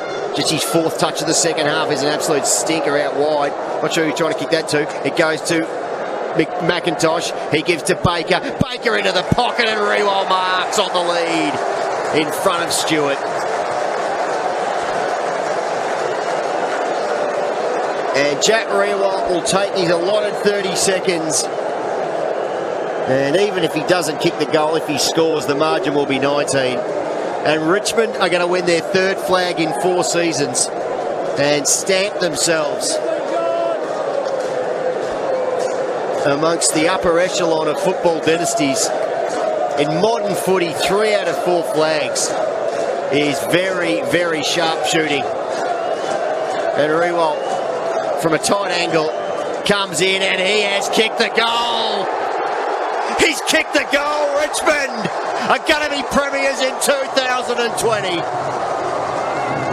A blistering second half of footy to which the Cats had absolutely no answer. 11-8-74. Geelong is 7-8-50. It's been an avalanche of goals after half-time. And the yellow and black are going to prevail. 4th quarter thanks to KFC. Rip into KFC and grab a popcorn chicken slab for only $10.95. Again, just the swarming Richmond smaller players and the mid-side players, they have just been fantastic in the second half. And just their repeat effort, their repeat speed efforts have just been too great for the Cats. Ripping shot at goal by Jack Rewalt. He's outside the boundary when he kicked that. Damien Hardwick knows. He knows that the Cats can't make up 24 points in a minute 43. 3 in 4 years. So Damien Hardwick adds another premiership to his collection. 2 as a player. Now 3 as a coach. Bounce back in the middle. It's all window dressing now. Stanley wins the tap down. Cochin does the roving, and a neat little left foot kick is good to half forward. And the mark taken by the not often seen Rioli tonight. He can come short to half forward, and the mark's taken out there by McIntosh. And they'll just hold the footy up here, the Tigers. They'll enjoy this final minute and 20. A high kick.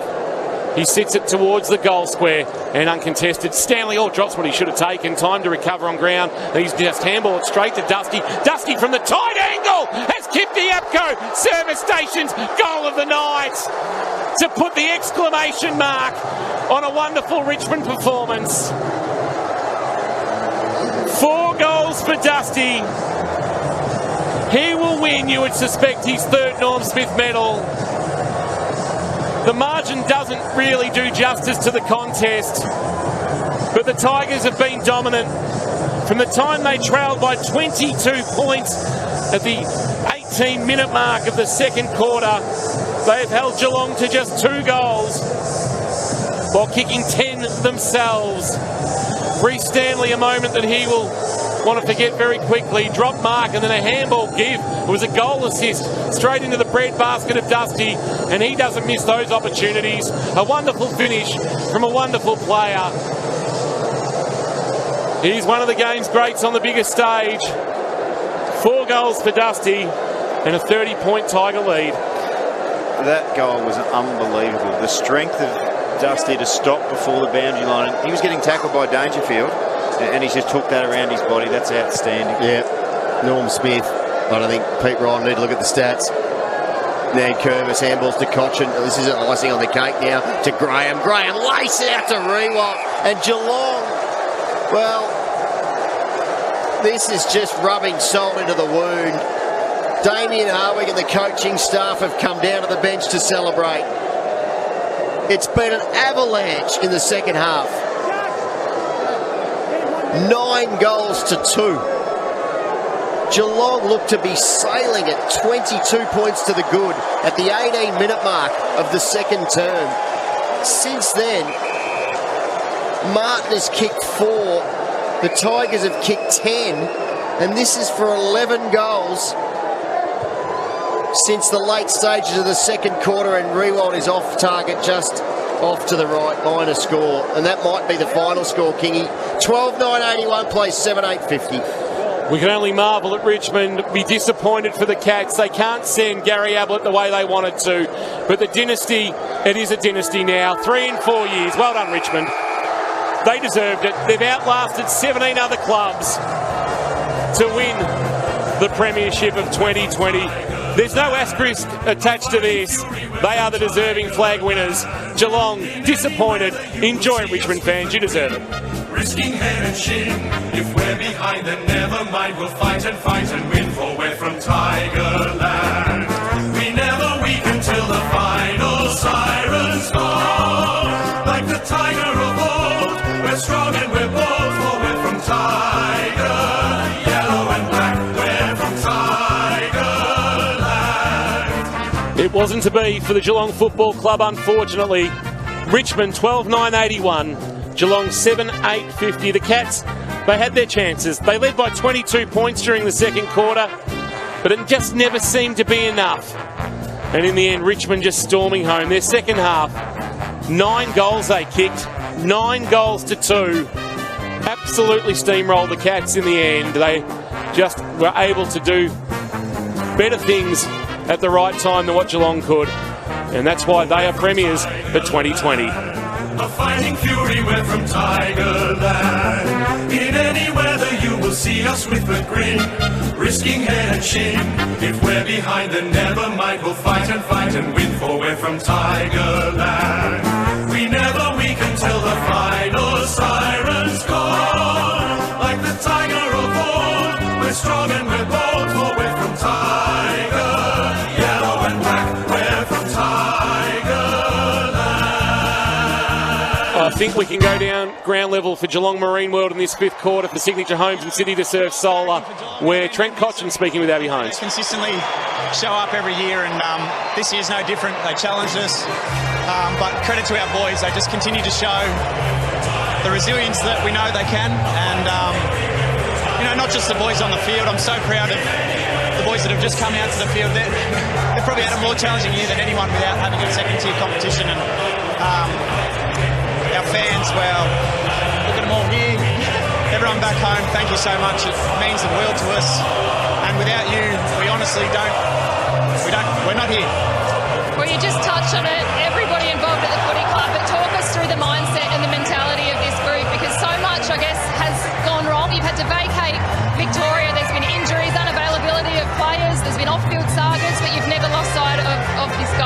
Yeah, absolutely. I know we've spoken a lot about the journey, and we effectively celebrated. We came out here, however many days it was ago, about 110, I think it was, treating it like an adventure, and it's been one hell of an adventure. And to finish off with this is just simply outstanding, and I couldn't be more proud of our whole organisation. Congratulations, Koch. Go and enjoy it. Soak it up. Well done. Trent Cotchin there. Gary Ablett is done. And a little bit of emotion there for the little master. 357 games consoled by Zach Guthrie and Jordan Clark. It didn't start well for Gary. A shoulder injury early provided him with issues. But the Cats, unfortunately, it won't be their year. They will have to wait another one to try and deliver. And what does that lineup look like? Is it involve Harry Taylor? We're not sure. Probably not. Who else is going to be there? We're not sure. Will Jeremy Cameron be part of the lineup? Here's Shane Edwards talking to Channel 7. That was the hardest game I've ever played. Dusty, he's a pretty special player, isn't he? 4 goals. Do you reckon he's got his third Norm Smith sewn up? Yep. he had it before the game, I reckon. He's just an amazing player to play with. And I'm going to look back and cherish every game I've played with him. You are speechless, I can tell. Go and enjoy it. What an incredible atmosphere. That was very quick with Shane Edwards for Geelong Marine World. Cruising, fishing or fun. Get on the water with Geelong Marine World. And we'll be devastated here for the Cats as Paddy Dangerfield and Jack Revolt have a little word inside the centre square. So Paddy, the thing he's so desperate for, eludes him again. And that window closes a little bit more, unfortunately.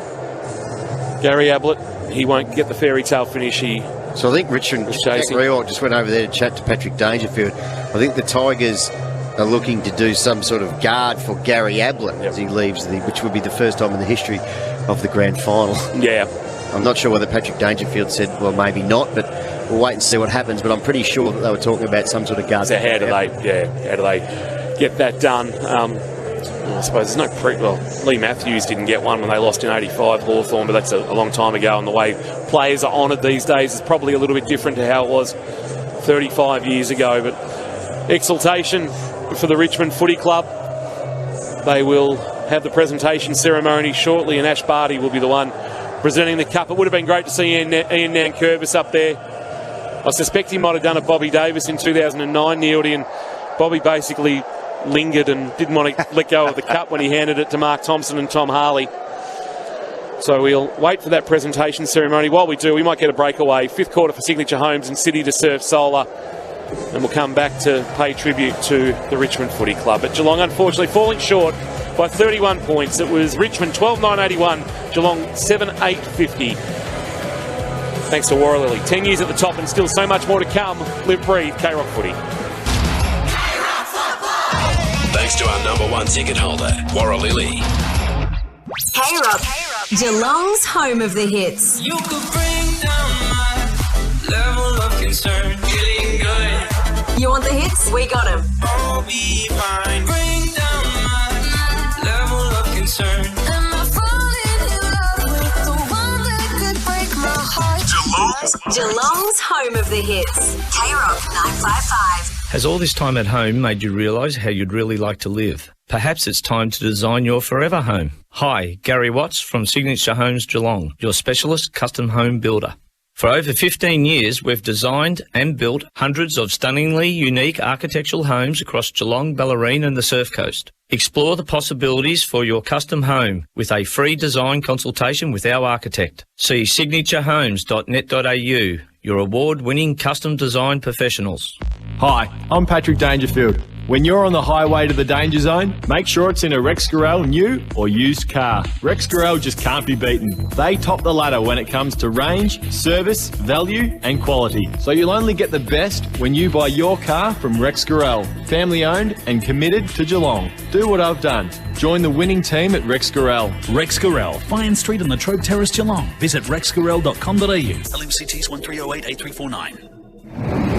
At home, on the work site, in the office, there are some big cleaning problems you just don't want to deal with.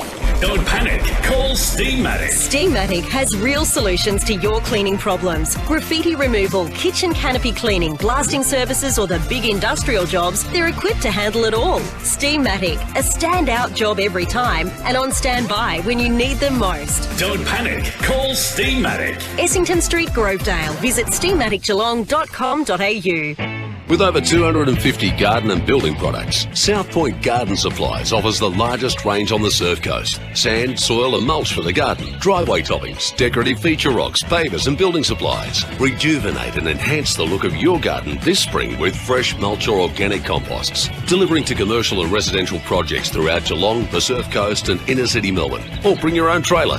South Point Garden Supplies, behind Bunnings off the Surf Coast Highway Torquay or southpt.com.au. Thanks to our number one ticket holder, Warralilly. We can only marvel at Richmond, be disappointed for the Cats. They can't send Gary Ablett the way they wanted to. But the dynasty, it is a dynasty now. 3 in 4 years. Well done, Richmond.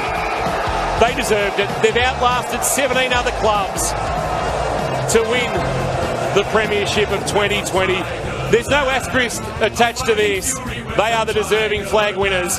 Geelong, disappointed. Enjoy it, Richmond fans. You deserve it. Yes, Richmond Footy Club, 110 days in a hub. They left Victoria in early July thinking they'd be gone for 5 weeks tops. They haven't come home. But I tell you what, I'd spend 110 days in a hub, Newty, if I knew that the Premiership Cup was going to be taking seat 1A on the plane. Yes, Kingy, I think we all would. It was the, what were you saying, three-quarter time, the grand final that the season deserved, and I think you were right. And, the Premier took until three-quarter time or the last quarter of the grand final to get on top, and Richmond are a phenomenal team. They've won 3 premierships in 4 years. They had their challenges, and it was interesting. Some of their players were sent home for, some pretty poor misdemeanours, but they managed the ones that were left, gel together, and they've got some superstars, and they've got some superstars that can perform when it counts. Dustin Martin is, he should win, clearly, the Norm Smith medal for the 3rd time. That is just unbelievable. They're hard-running smalls and mids in that second half. They were sensational. Well, they deserved to win. We were up and about at the 80-minute mark of the second term. Hawkins kicks the goal. The Cats go to a 22-point lead and are dominating. From that point, it was 10 goals to 2. Yeah. From the 23-minute mark when Martin kicked that snap just before half-time, the Tigers then blasted 9 goals to 2 after half-time and absolutely put Geelong to the sword. It was quite extraordinary how a game that Geelong seemingly controlled for a quarter and then basically 80% of the first half was gone within. Yeah, well, the Martin goal late in the quarter. Yep. Then followed by 2 at the start of the third, Revolt and Castagna, and that put it to bed. So there'll be talking points, obviously. I mean, look, people. The third quarter, Patrick Dangerfield had one effective disposal. It was a handball. And in the final quarter, he had 2 effective disposals. So he's had 3 effective disposals after half-time. Dustin Martin has run amok at the other end. The Cats just couldn't go with them. Lack of leg speed out of the back half probably hurts them.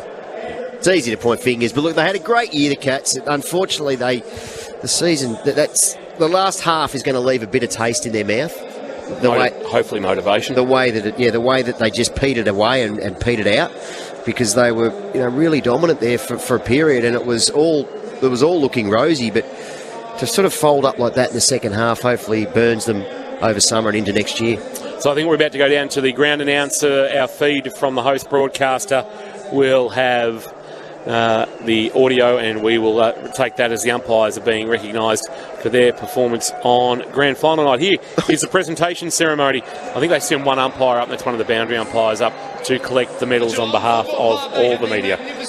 Here is the presentation ceremony. More than 110 days away from home, and tonight on the game's biggest stage, they were gallant in defeat.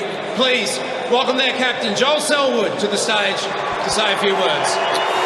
He'll speak for Geelong Marine World. Cruising, fishing, all fun. Get on the water with Geelong Marine World, and I've no doubt that the captain will be classy as always. Firstly to Damien and Trent, you guys just too good against the Richmond Football Club. We'll stay in envy of what these guys are doing right now, and we've just got to chase them. To our members and supporters, I can't thank you enough for the support. It's a really tough year what 2020's been, but we throw your support everywhere up here in Queensland. To Ford and our sponsors, to AFL Queensland for the special job that they've done. And I just want to quickly speak about our group. I just want to thank them for their efforts. They've been outstanding. We had 161 at one stage in the hub, and we've loved the journey. We just couldn't quite get there. And just quickly, there's a little bald bloke over there. We just want to say we love you and we thank you what you've done for the game. Joel Selwood paying respect to Gary Ablett, who with a nice little touch with a hand to the crowd. We won't see him again. Well said, Joel. Well said. We've had him for 19 years, and he will depart the game as one of the greats. Folks, please join me in welcoming Byron Pickett to present the Norm Smith Medal for the player best, judged best of ground in the 2020 Toyota AFL Grand Final.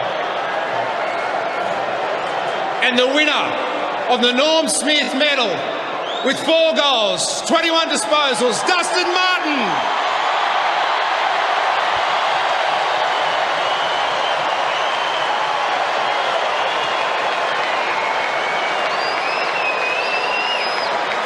Dustin Martin, his numbers please, Benny. Yeah, 21 disposals, 4 goals, 4 clearances, 10 contested possessions, 5 inside 50s and 3 tackles. First of all, I'd just like to thank Geelong for an awesome game.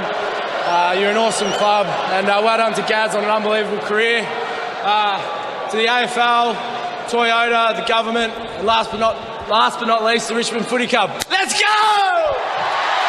He's pretty happy, Dusty. The only thing Dusty's disappointed about this year, there is no Vegas. True. He'll find something. I've got a feeling. It is every footballer's dream as a kid party to be on the stage grand final day or grand final night. So it's with great pleasure that we welcome the 22 representatives of the NAB and AFL Auskick Note program, who will present the medallions to each player of the winning team. First up, number 1, Nick Voloston. Benny, I might get you to give the stats because high for each player is there recognised. Voloston was knocked out at the 4-minute mark of the first quarter. He had 1 disposal and 2 tackles. He's managed to get out of his tracksuit, back into his jumper, and he's wearing a pair of sneakers. But it's fantastic that he can receive his medal and be up and about. So Dylan Grimes played on Patrick Dangerfield defensively. Was really good. Didn't get a lot of the ball himself. He only had 3 effective disposals, 4 in total. Good second half. Unsided in the first half.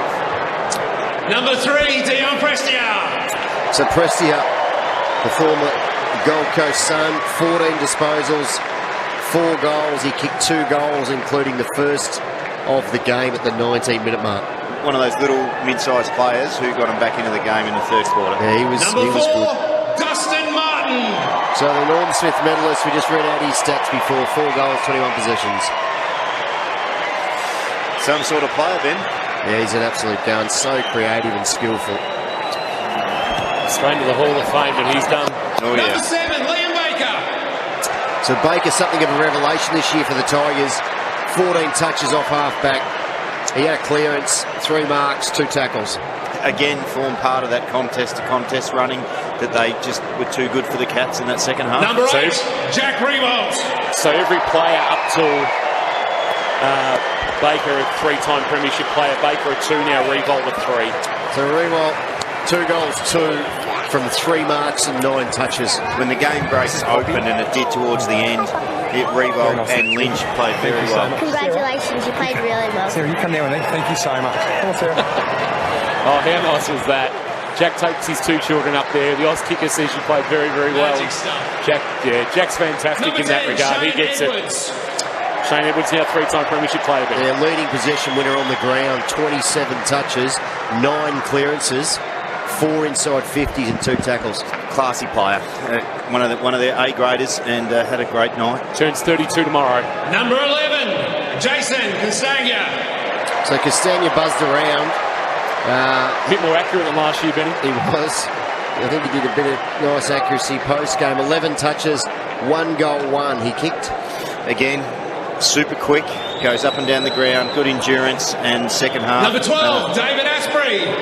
So Asprey missed a lot of the year with injury, came in late and was basically dethroned from the full-back position. Had to play second ruck, 7 touches, played his role, 5 effective and a tackle. Also having him in the side Number with Bolter 14, could go into the ruck.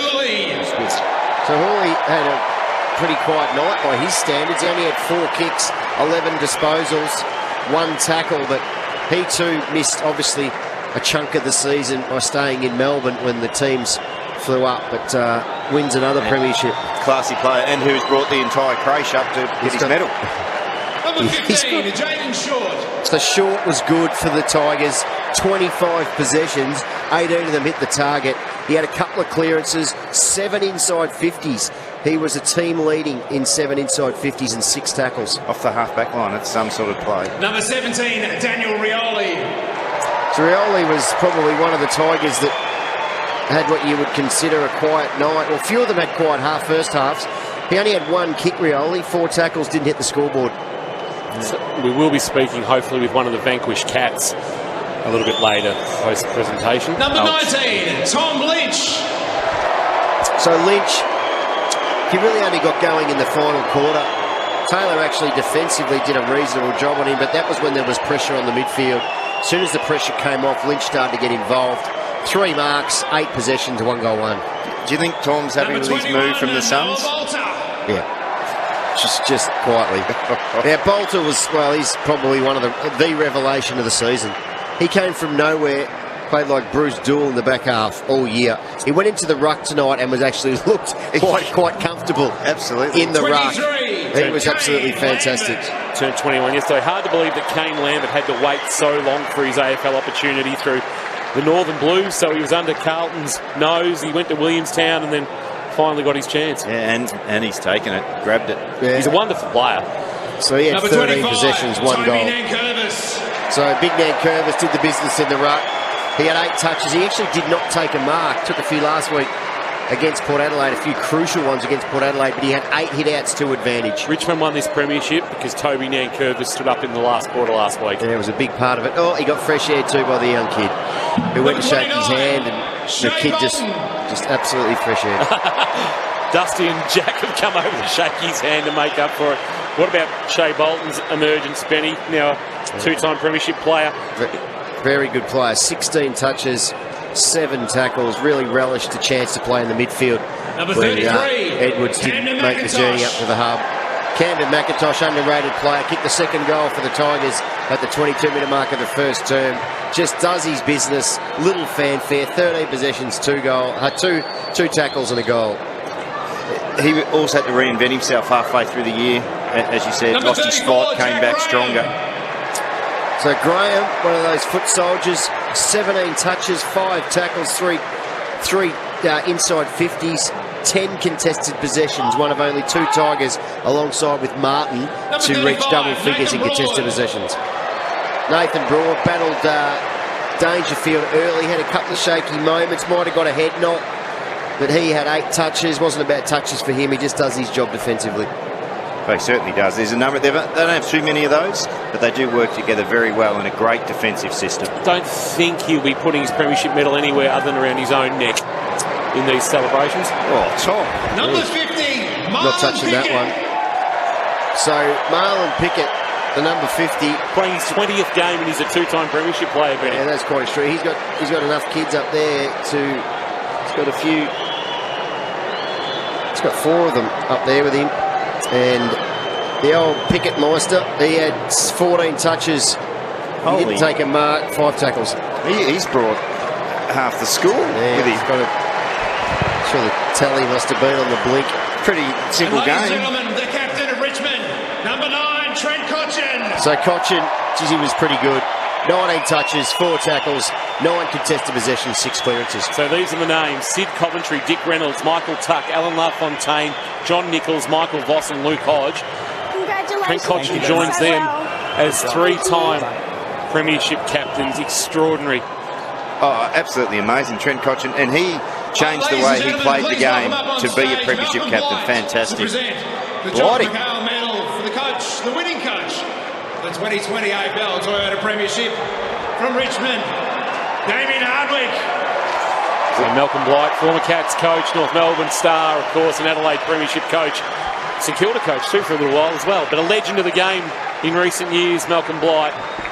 And Damien Hardwick, now three-time Premiership coach. Great effort, Demo. Malcolm Blight, the greatest one-liner deliverer of all time. So Damien Hardwick still behind Tom Hagee. Here's Trent First and Cotchin. foremost, I grew up a Geelong supporter. What a dream come true to play you guys in a grand final. I've been envious of you since, arriving at Richmond a long time ago. It's a credit to the way you continue to show up, perform every year. So thank you and well done on the year. Thank you to the AFL and the Queensland government and their partners. It's been incredible, 110 days or so being up here. Didn't expect it to be this way, but everyone's treated it like an adventure and it's been a lot of fun. There's been some challenges, but nevertheless very grateful to be a part of it.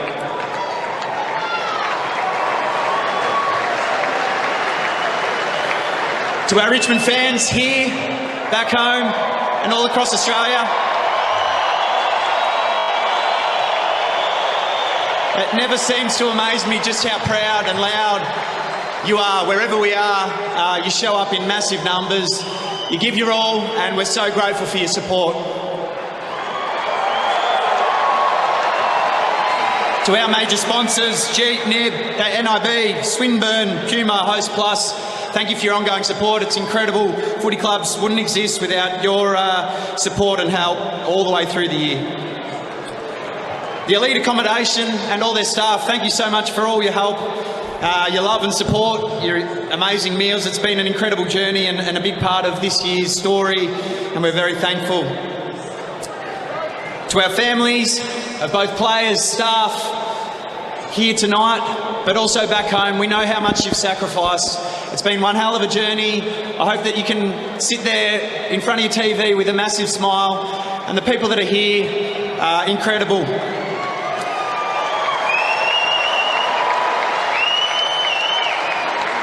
Finally,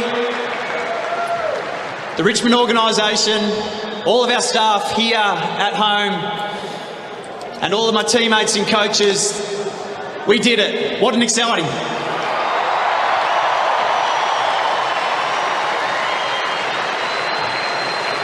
Thank you. To Brian and Chris, your side is simply amazing. We admire you guys enormously, what you've been able to do over the course of the journey. You're an incredible competitor. That grand final today was something I think the whole AFL was looking forward to, and I think we got a hell of a game. So well done. You're a terrific organisation. We'll see you again next year. You're an incredible side.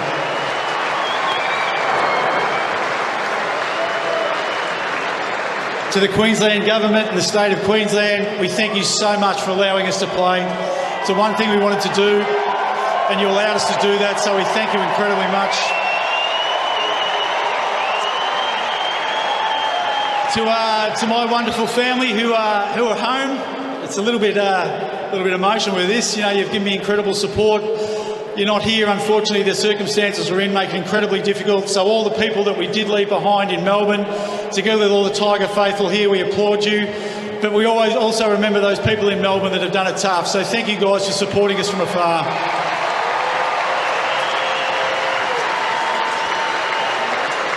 Thank our sponsors, Jeep, NIB, Puma, Host Plus, the Swinburne Centre. Without you guys, we'd be nothing. We thank you once again. And then finally, this team.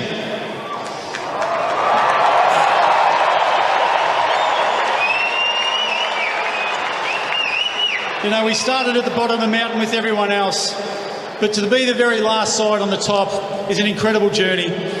We've had an enormous amount of fun. We've had some incredible challenges, and one thing I will say, when push comes to shove, boys, you guys raise the bar. You're an incredible side, an incredible organisation. So to Brendan and Peggy, I applaud you guys as well. I can't wait to see your statue smacker on the outside of Punt Road.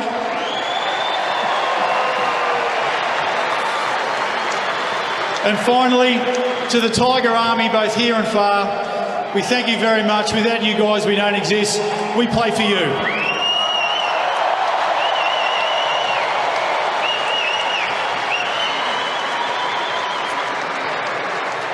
Ladies and gentlemen, I have the pleasure of inviting Ash Barty to the stage to present the Premiership Cup to Captain Trent Cotchett and the coach, Damien Hardwick.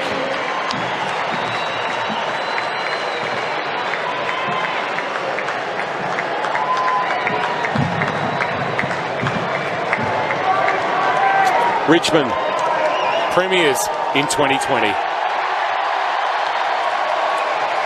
The cup goes up, the players hit the stands, and Richmond will celebrate their third flag in 4 years. The confetti goes, and the Tigers will celebrate their third flag in 4 seasons. A 31-point win over the Cats in the end, 12-9-81. Playing 7-8-50. The Cats held to just 2 goals in the second half. Richmond banging on 8 goals. They in fact kicked 9 of the last 11 to turn a 22-point deficit into a 31-point win, a 53-point turnaround. So the Cats now will pick themselves up, dust themselves off and head off the Gabba. They'll head back to the hub in the Gold Coast. They've got a couple of days to vacate that hub, and then they'll make a decision about whether players stay north. Do they come home to Victoria? And we don't think we'll see them till sometime in January as Gary Ablett heads off, standing beside Reece Stanley towards the Geelong race. So as Richmond celebrate, we're hoping to get some vision of Gary Ablett leaving the field for the final time. We're a little bit dictated to by the host broadcaster in terms of what vision we get here into the K-Rock hub.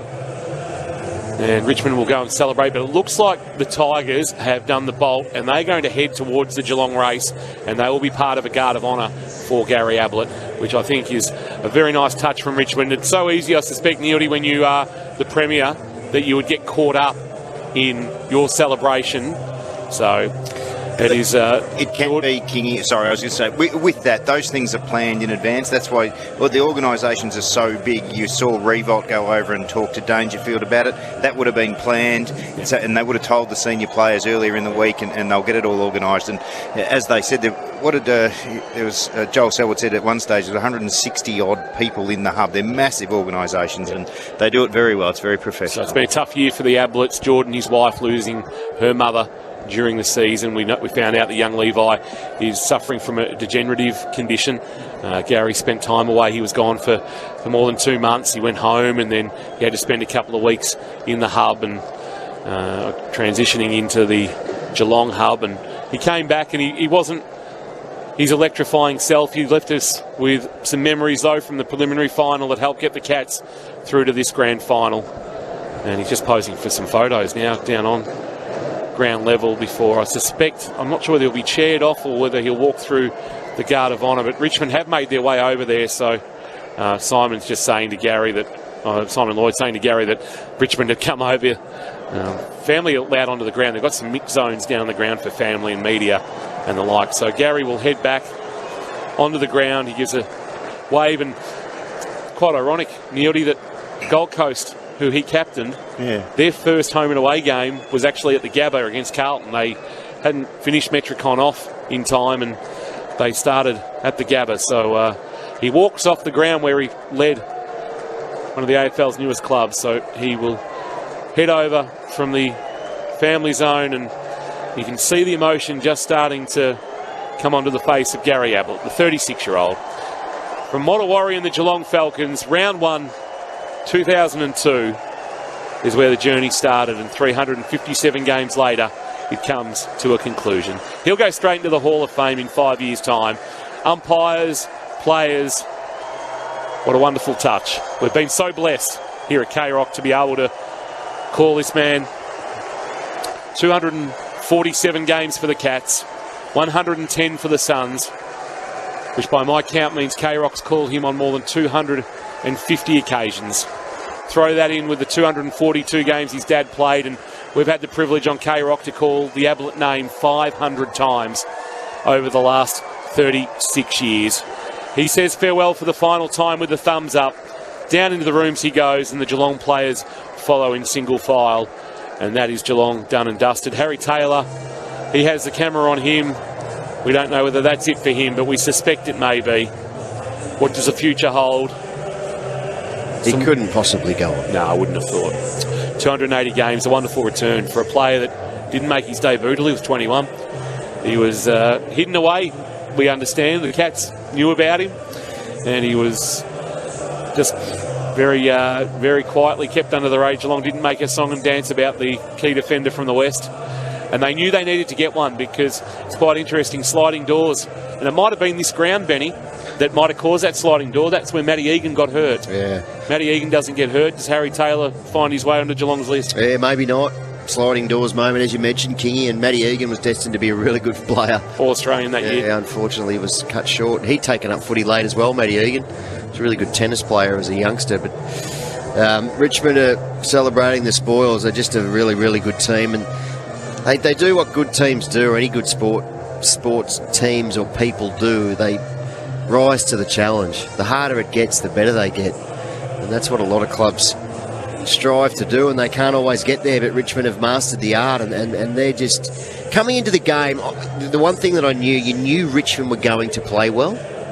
You hoped Geelong played well, and you thought they were going to.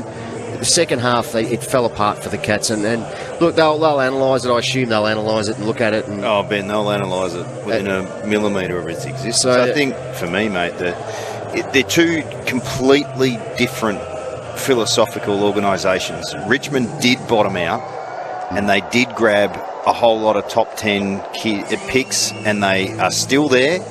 And they went through some torrid times. Dimmer nearly lost his position, and they got shored up off the ground, and they've stuck with it. Whereas the Geelong organisation is no, we're not doing that. And they've done an amazing job, and they will continue to attract the high-end talent. That's what they want to do. So Cameron comes into that side. They'll get the deal done. Geelong get deals done. Higgins comes into that side. It'll be a production line again. That's the way they do it. And look, at three-quarter time in the grand final, the scores were, 1 point the difference. And it took... If you're looking at it right now, Newty, and you're coaching Geelong, this game's just happened. Yep. I know you wouldn't be analysing it as quickly as that, but no, do you think getting Shaun Higgins is the right move? Probably, Bennett. With those decisions, you got to work out what you're going to give up to get Shaun Higgins. Let's just forget about what you've got to give up. No, you can't. But do you think Shaun Higgins will make a difference? Oh, absolutely. They're getting him to push them over the hump. Absolutely, he will. In that third quarter, they got beaten between the high half forward area and the midfield. Shaun is a class player.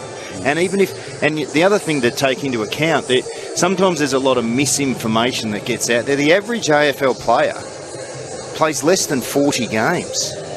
So if Shaun Higgins turns up and plays 2 years for the Cats, and they play in 2 grand finals and win one, wow, he's overstayed the average. And if you can get it, and they'll get Jeremy Cameron. What's he? 26 years of age. 7. He's in the top echelon of the AFL play, and that's the way they do it. And absolutely. And Geelong don't get they got 3 in the first round. They're late. It's just you really can't argue with it. 1 quarter of footy's cost them the ultimate.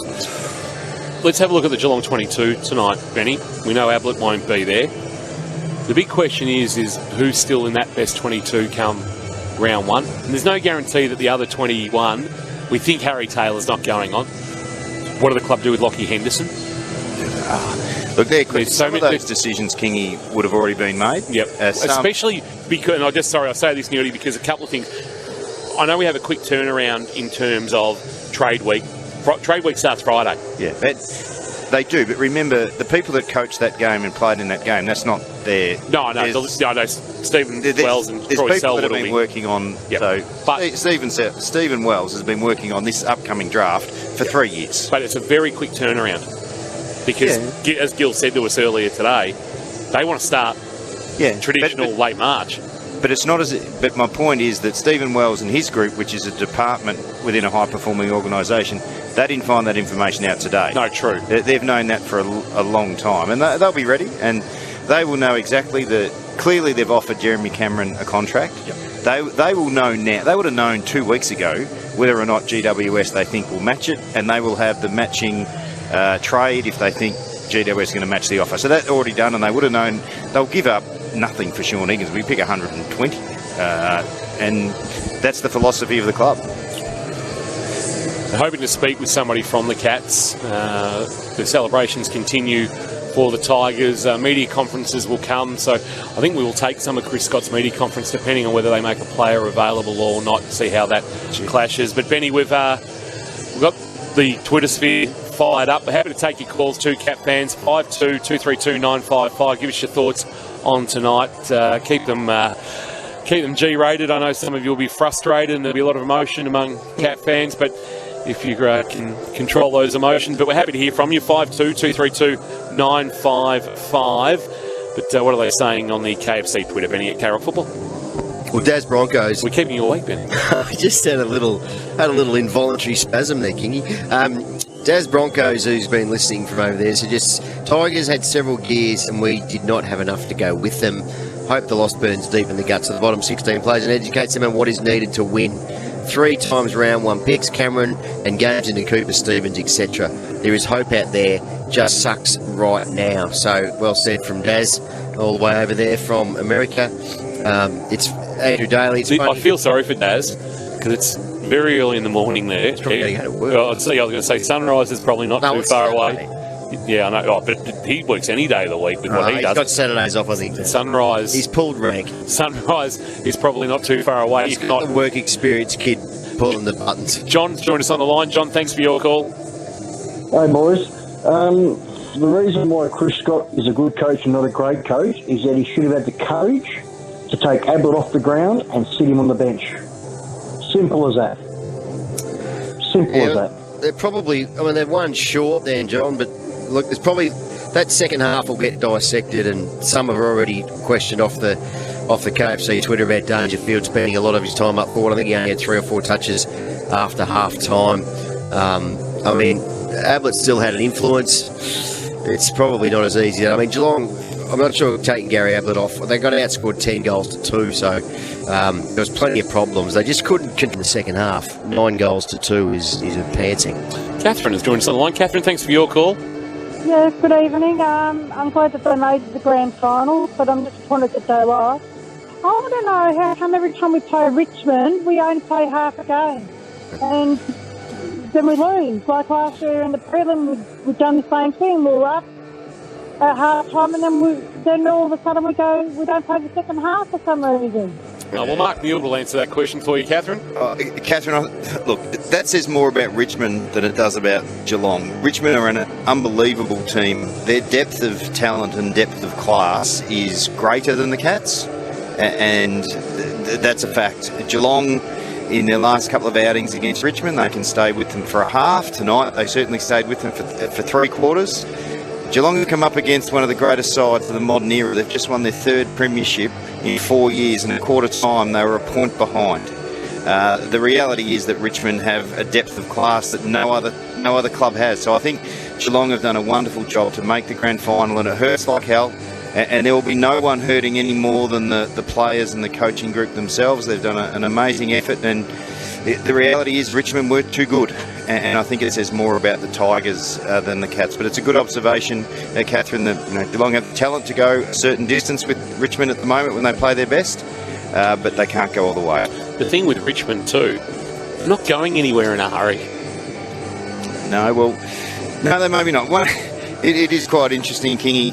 I think for me, one of the things that, Richmond had their troubles in the, what do they call it, in the bubble, in the hub or whatever. They had players sent home for misdemeanours, and Callum Coleman-Jones and Sydney Stack. You used to hear that they were brothers and all this sort of stuff. They've got the best players, Tom, and they play well because they are actually the best players, and they've got them in a system. They're happy to accept the roles that they have. That goes a long way. You go through the draft and you see some of their top-end picks. They can play.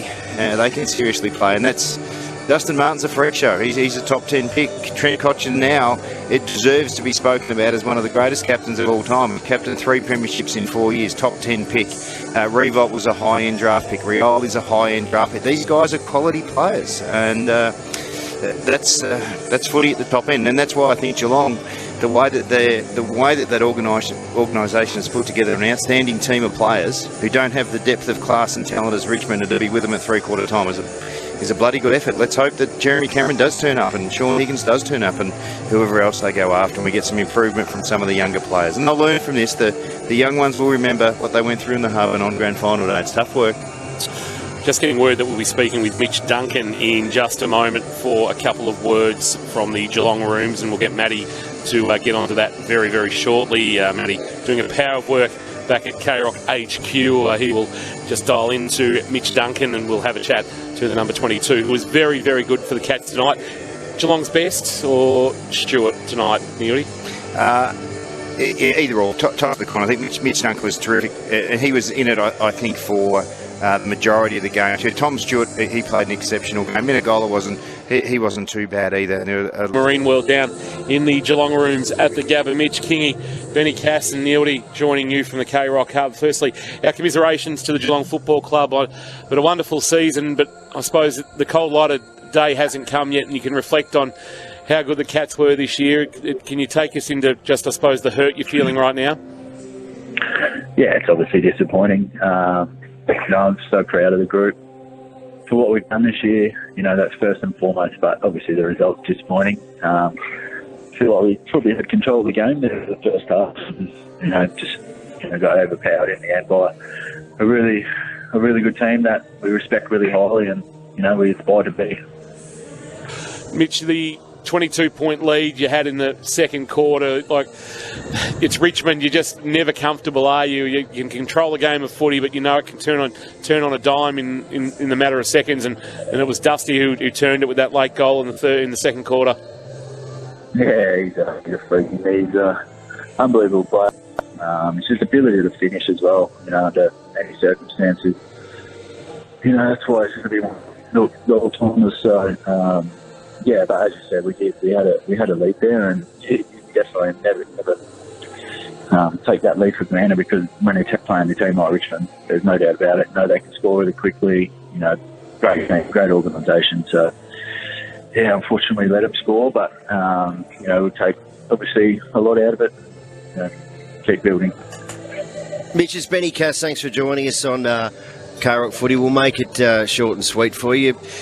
You mentioned there that you had control, and we were watching, obviously, and it seemed like you had control in that first half, and it slipped so quickly. It was out there. What was your sort of feeling in the third quarter? Even though you went at three-quarter time and the game was still alive, they really made that big surge in the third quarter.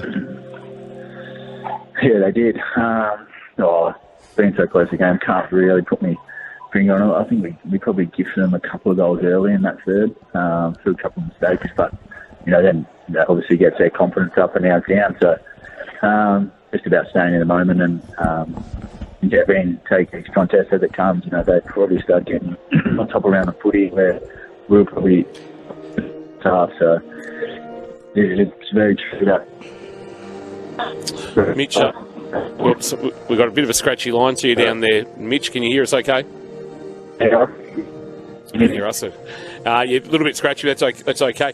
You got to play with Gary Ablett 8 times in your first season in the AFL, and he departed at the end of that, but how much have you enjoyed the last 3 years being able to play with one of the all-time greats?